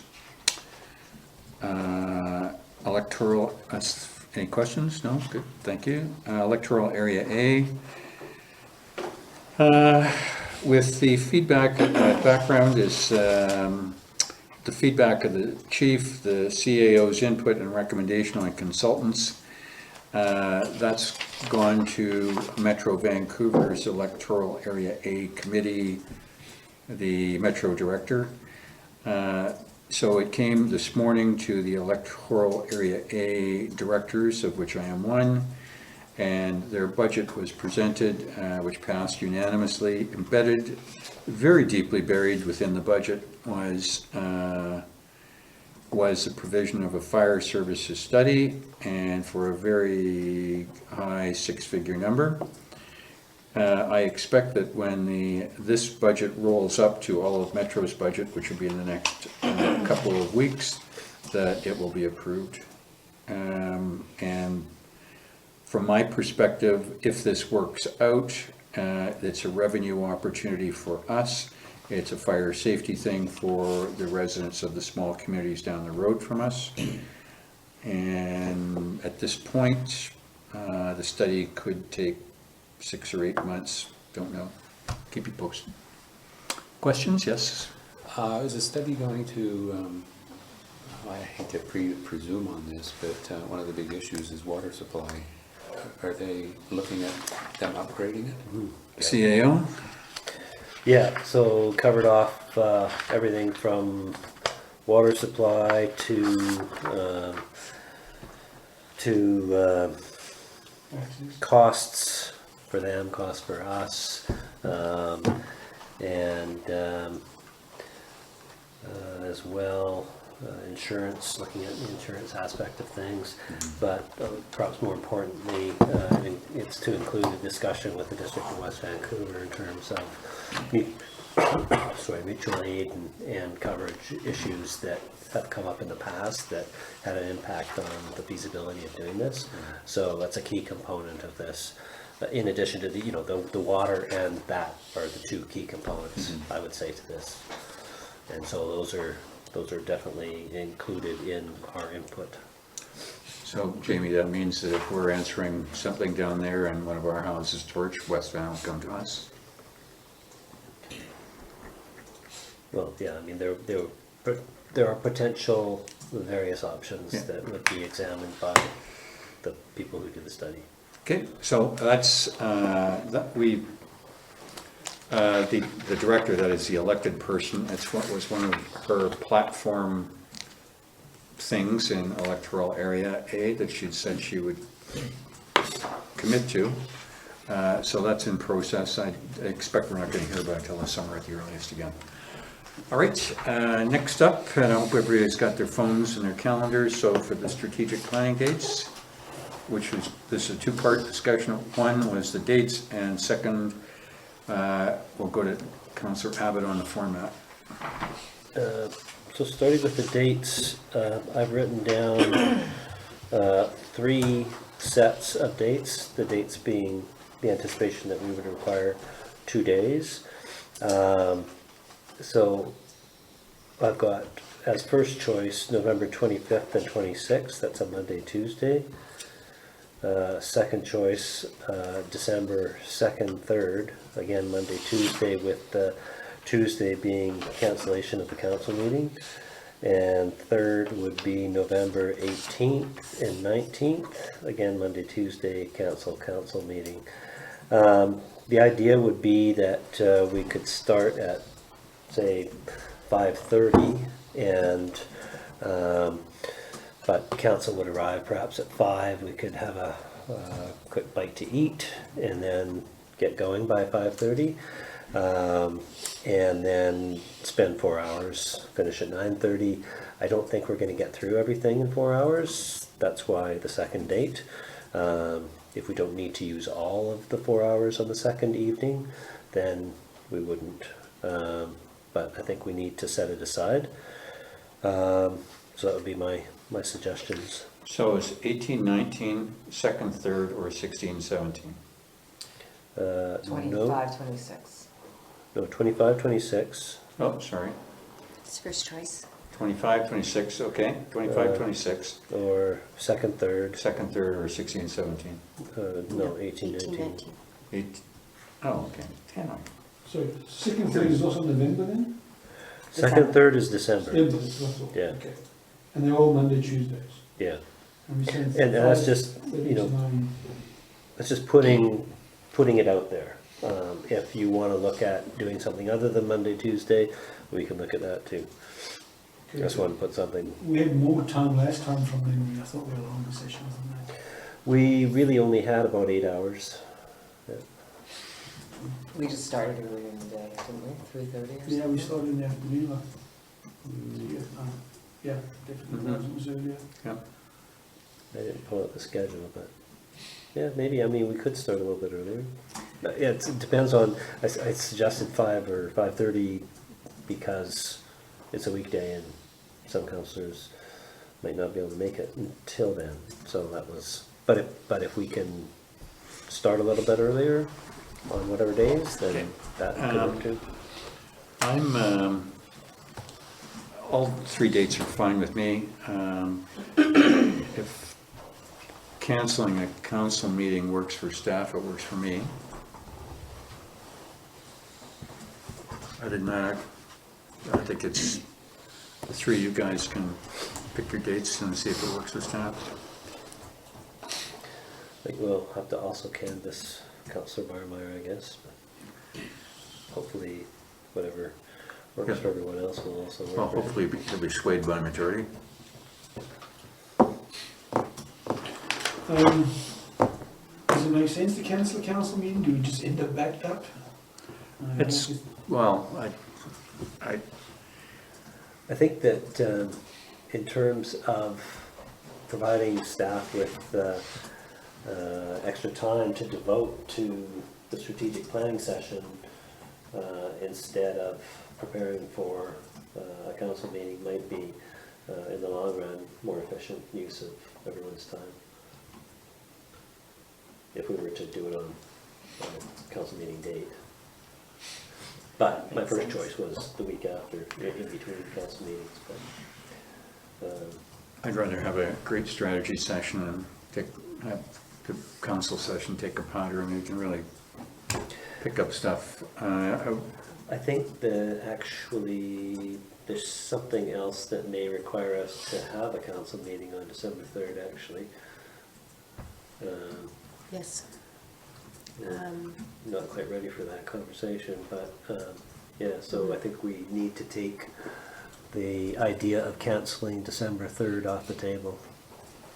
So 18, 19, it sounds I like. love a Or surprise in 25, the room. 26, because 25, 26 was the first choice, wasn't Yeah, it? Just yeah. between council meetings. So maybe if people opine on the 25, 26? I'm fine with that, Dave. Yeah, If that's your first choice, I don't see any need to change, make any difference from our point of view. I'm fine. Should be fine, barring Norm is able to attend. I Mm. mean, if we need to accommodate him, he does work out of town often, so. So should we pick a second and third in case there's an impossibility for him to attend on that day? I would say 18, 19 is the number 2. Yeah, it's the only one. And you got- Or, like say, you have the option of other days during the week, Mhm. if it works for council. Mhm.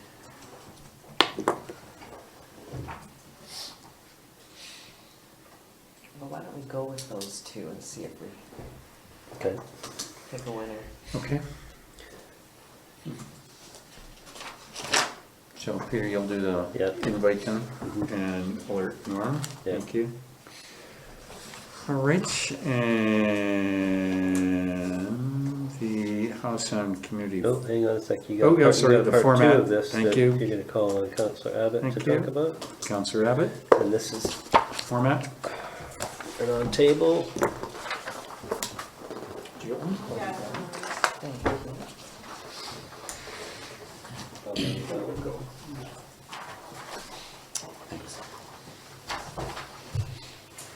Want to give us a preamble on this, Councillor Abbott? So, my ongoing quest for us to be as open as we can, and everyone else has desire to do so as well. I think this is one of the times it's time to walk the walk. The community charter, as we're now all well aware, says that all meetings should be open unless they can't, but the default position is they should be open. I think we're all getting an understanding of the 90.1 list of things like where you may close a meeting. But I'd like to remind everyone, it's spelled out in the Ombudsman's best practice, special report, as well as in other places. It's not just that you may close it for those reasons, you have to be reasonably confident in the exact words that, or demonstrate that it will cause harm to the municipality or one of the parties.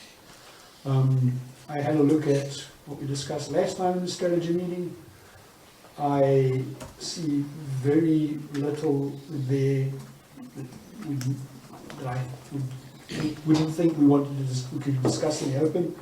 We went through last time. I think if there is something that we want to have a closed meeting, we could structure the session such that, you know, you have a closed meeting in the first hour, if that makes sense, and then it's open to the public after that. I don't particularly think there's going to be too many people attending. I would love to see someone attend, or a few people attend. I don't know. I mean, it's mad back Pollock of the world, or someone might want to come along. Here we're discussing. It would be great if they did. So I'd like to forward this motion that we hold the meeting in the open, allow for a closed session at the beginning, and structure the rest of the open session of the meeting such that it's accessible and allows for residents to attend outside of working hours, which I think largely we're going down that path anyway with the 5:30 start.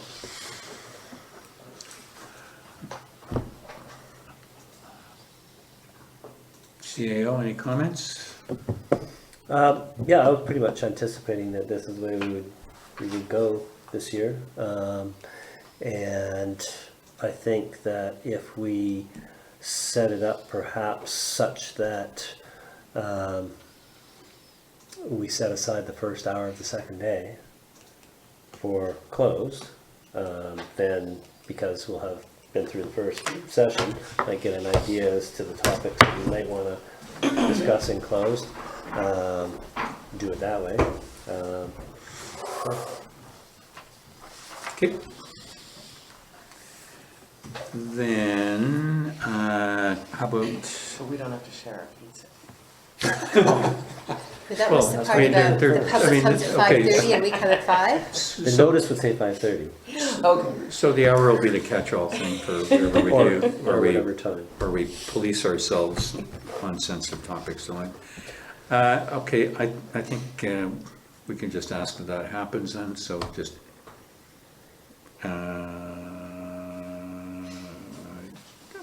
if you're gonna go this way anyhow, do we need a motion for this, or are we just gonna put it in force? I'm I'd telling you like that. to see a motion that's Okay, read it in, records of commitment. read it in. I think Peter's done some edits, so I'm reluctant to read something you thought you No, might no, change. just a couple of notes about the close, when to have it, but the second bullet of the motion has the word November, and Dot, we're yes. not 100% on the date, although it looks like at the moment it'll be November, but maybe just It's to be determined date. of date TBA to be Okay. structured, blah, blah, blah. All right, as blah, blah, blah by the CAO then, Councillor Abbott, you want to put forward the motion? Sure. Put forward a motion that council of the Village of Lions Bay resolves that in accordance with Community Charter, section 89, and the Lions Bay Procedures Bylaw number 476 of 2005, as amended 429 2017, and the Ombudsman Special Report number 34, Open Meetings Best Practices Guide for Local Governments, that the CSC meetings be open to the public except where the agenda items meet the requirements of section 90 of the Community Charter to be considered in camera. Oh, sorry, keep going. Sure. And then I was going to say, and further that the planned CSC's planning session agenda of November dates to be confirmed, be structured so that the closed sections are held earlier and that the open session be held outside of working hours for attendance of residents. I guess that last part we've actually complied with already. So maybe to take the second bullet off if you want. Should we just ignore that second bullet because we've actually complied with that by what we just discussed? Yeah, you can just ignore the second bullet if you want to just drop Makes more that. sense. But before anybody seconds it, if we could also, CSC has a specific meaning for us. It's a council strategy committee Yeah. meeting, but this is generally, these are strategic planning sessions as opposed to council strategy committee meetings, Which are minuted, all that stuff. unless you want to what you want to call it, a council strategy committee meeting. It's basically a committee of the whole. That's what I thought it was, committee of the whole, which we called council strategy committees.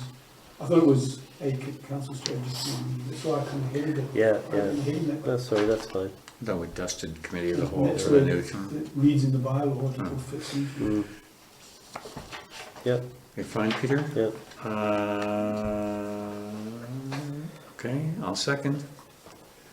Any discussion? All in favor? Done. Could we get, when the dates are posted, that staff will put this in the village update too, just an announcement? Thank you very much. House on Committee Forum on October the 5th. I will not be attending because I have a TransLink meeting in the morning, and then CAO DeJong and I are meeting with the TransLink people about improved and expanded bus service in the afternoon. So, I am planning on attending. thank you very much. Anybody else? Maybe? Okay, it's circulated to everybody. Okay, thank you very much, Councillor Cunliffe. Council members, anything? Oh, we're on a roll here. Whew. Committees, there being none. Emergency services, you've got the report on page 97. Can I have a motion to receive? I'll second any discussion on this. The CAO and I are meeting with the RCMP on the 29th, and that happens to be the birthday of the greatest mayor I know. And one of the issues will be, hey, why have a snow tire check on a Friday afternoon and get 2 miles of traffic? And strand the mayor's wife at the bus stop. All the way to Horseshoe Bay, we saw it when we were From leaving on Sunset Friday. to Horseshoe Bay, really? We were checking tires. Dead stopped. Yeah. They All were the checking, try this, they were checking, ticketing, and turning around. And there was no snow in the forecast, No, they, anyhow. I just because it's in fact, October. I did receive a irate call from somebody very close to me as I'm reading the village update about the snow tires. And I'm thinking, okay, that's great. Okay, so that'll be one of the topics that I bring up with them. Wow. Yeah, I mean, I got 2 calls to break into people's houses to We were water their leaving dog. just at that time, and it just went on and on and on It and on. We is- didn't know what it was. Like, we actually said, surely they're not checking for snow tires. Yes, they were. Yes, they were. Okay, let's snip through because we gotta get to the reds and yellow section here. I've got some other stuff for the police as the time comes up, which I'll float past council too. Can I have a motion to receive? Thanks. Any discussion? Nope, good. Received, thank you. And that brings us to the CRI grant resolution. CAO, that's you? Yeah, so I want to add some wording to the end of this. So where it currently finishes with Village of Lions Bay, period, there should be a comma, and then add the words, with overall grant management to be provided by the Village of Lions Bay. So that's just wording that needs to be in the resolution. Thank you, I'll put that forward. Second. Good, discussion? Question. What's the split for the grant? Is it a fully funded one or? Yeah, it's 100%. 100%? Yeah. Oh, okay. Will they take the previous community wildfire protection plan into consideration, or is this start Pretty from square one? much, well, the same outfit is still doing most of the plans these days, although there are a few others now.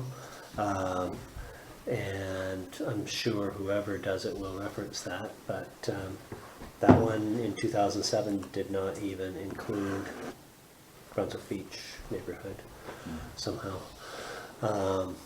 So it is long in the tooth, and in terms of taking next steps under the new community resiliency investment from the province, we need to have an updated plan that is more in line with current thinking, is what we've been told. So That would be our objective, is to get a grant to do that this year, and then work with the BC Wildfire Service on some of the more meaty initiatives that are potential to address the risks that we have.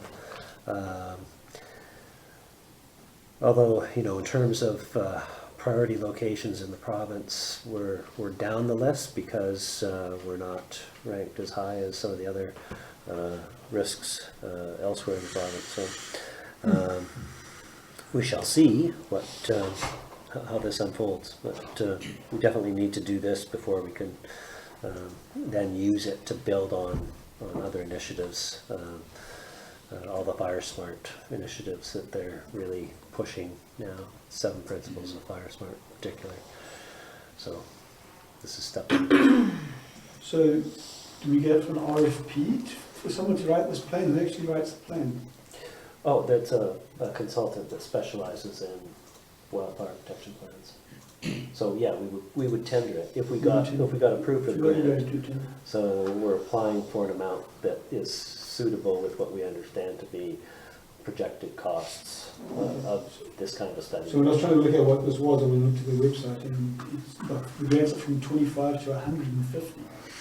It's like a huge range. So yeah, so there are smaller initiatives such as what we're asking for, sort of first step preliminary initiatives. There are some, you know, if you have, if you're in a position to implement some Fire Smart initiatives that require certain steps, then you can apply for some of those things that are smaller in scope. If you have an updated plan and you have been consulting with and working with BC Wildfire Service on fuel treatment initiatives, then you would be applying for up to 150,000 to address that kind of risk. So for example, I just saw that Village of Pemberton is applying for 150,000 to do fuel treatment. They're in a higher risk zone. So does this create an obligation on the Fire Smart side? I know we discussed the Fire Smart principles before, and I think it was Councillor Bain that pointed out some of those are really like impossible to achieve in our village without clear cutting it and turning it into suburbia. Yeah. Do we in any way trip up? I mean, I guess we have to do this anyway, but the concern would be we end up creating an obligation to do something that's really difficult for us to achieve.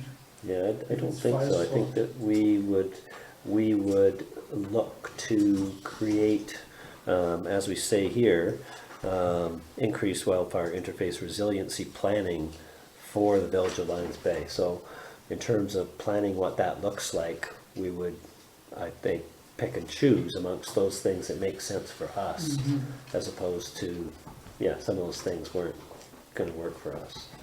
Yeah. Okay. All right, call a motion, all in favor? Done, carried, unanimous, bylaws there being none. And for her last trip to the old correspondence folder, My last? it's the end of the quarter for you. Okay. So who's next? It is that, So who's next? Jamie. No, who's next up? Let's see, what's the first letter of the alphabet? So being that I did your last meeting, you get one All more. right, I am not going to extend today's meeting past 10 o'clock. So, and we have something in yellow looming here beside me, let's get going. Okay, so, first one from the Minister of Children and Families. Seems we've sort of missed the boat here. So, Agreed, received. received. Second, this is quite a document. Yeah, not sure what direction to go with this one here.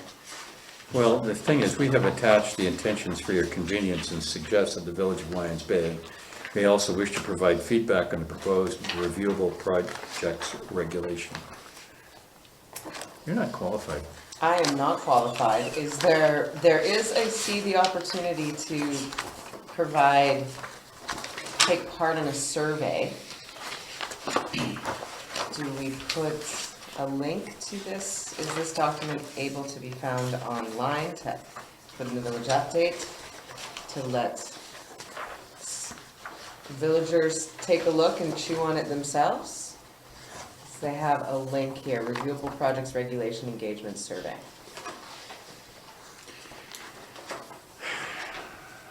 Well, I'm kind of with you, this big document, and, you know, to do what you're doing, just kind of plops it in the update and says, go here if you're interested.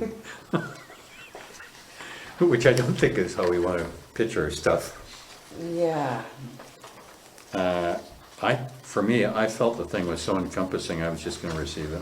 Okay, I would tend to agree. I just wouldn't know where to begin, Yeah. nor do I think I'm qualified for a lot of this stuff. Agreed. Councillor Abbott, you're furrowing your brow there. Well, I've been through it because I kind of work close to this industry, right? So I could help like go through and look at some of the stuff. And some of the stuff they say here is so a little one-sided. Like they use examples like wood fibre would not trigger environmental assessment under greenhouse gas emissions. But they don't point out that wood fibre still trigger environmental assessment for all sorts of other No, conditions, sorry, and they've got one yeah, already. okay. So they do the same thing with All right, foresters. so we want to get away from, I don't really want to get into it. okay, so Okay. received. Received. Thank you. Climate Leaders Institute, anybody interested in attending? It sounds like it could be interesting. You gotta go? Well, I am taking into consideration seeing if maybe attend. I will Okay, respond back and see what the agenda is. okay, done, thank you. And then I just found out, Cusco is in the So northeastern. just go back to the climate, there's a fee on that, right? There is a fee, Yes. but yeah, I'll find out more information on that. We're underspending on the council budget. If you feel compelled to go or you've got an interest, Yeah. go. Cusco is in the northeast section of British Columbia in Peace Country. I'm not sure that this applies to us here regarding rural transportation options. So I think this is to be Received? received. Yes. So, thank you. Thank you very much, Councillor Cunliffe, for your, I'd say, 1.5 months of doing the correspondence when everybody else did 3. I appreciate your dedication, but that's your curse for the rest of your elected term. There we are. I love being All right, a C. okay, A C I am, of A's and B's. okay, just so that everybody knows where I'm going, I do not want to extend tonight's meeting past 10. So, new business, there is none. Public questions, I'm looking at the public, there being none. There was one oh, thing I oh. saw in the budget that I just was curious. Question. from Budget public. question busted. Wow, it never happens. I think it's just a small thing, but on page 54, One sec. on note 1, 54. Sorry. That one, yes. it said expenses include looks like it's $12.30, but did you need to put a K after? Oh, I did. Yes, Okay. thank you. Let's see. Wish we could get parking, or paving cheap like that, Works Manager. There you go. All right, thank you for the public for that.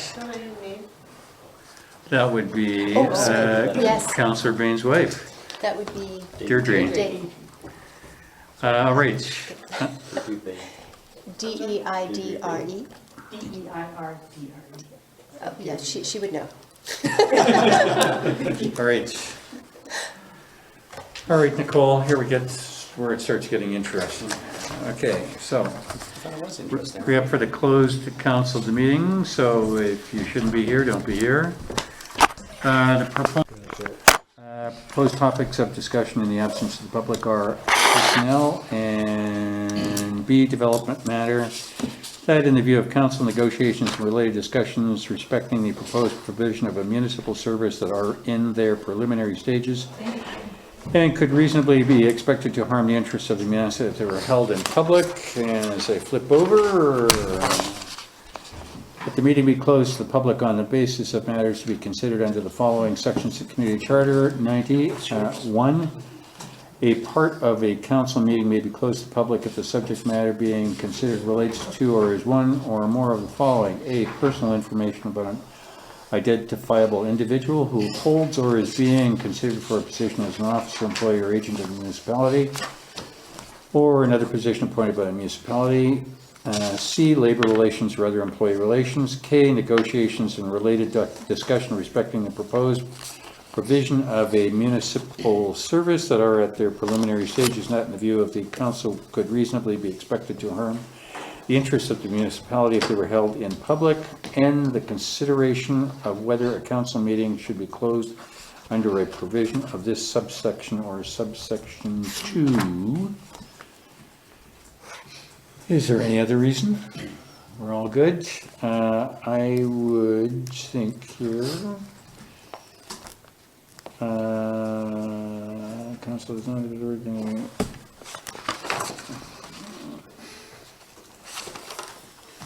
Council does not anticipate reconvening the open meeting for any purpose other than to adjourn the meeting generally. Yes, Councillor Abbott.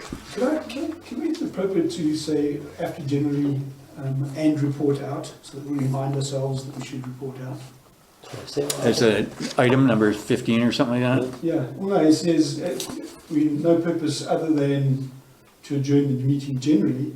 Could we not add in there and report out? Yeah. So we just remind ourselves to report out? Thank you, and report add. Thank you. Peter, you'll do that. Thank you. All right. So, can I have a motion to go in camera under that reason? Good, thanks. So passed, we're done, and we are done. So we're back in the regular portion of the meeting, and we're going to report out from the closed portion. It is 1 minute to 10, and 2 items that came from the closed session on October 1st. And so we're reporting out the following, and both of these motions were carried. The first one is that council instructs staff to follow the tree bylaw. And the second, that council requests staff to include a discussion on amendments to the tree bylaw on the agenda of the strategic planning session. And that concludes the reporting out. And can I have a motion to adjourn? Thank you. Second, all in favor, and we are out at 10. Thank you. Bingo.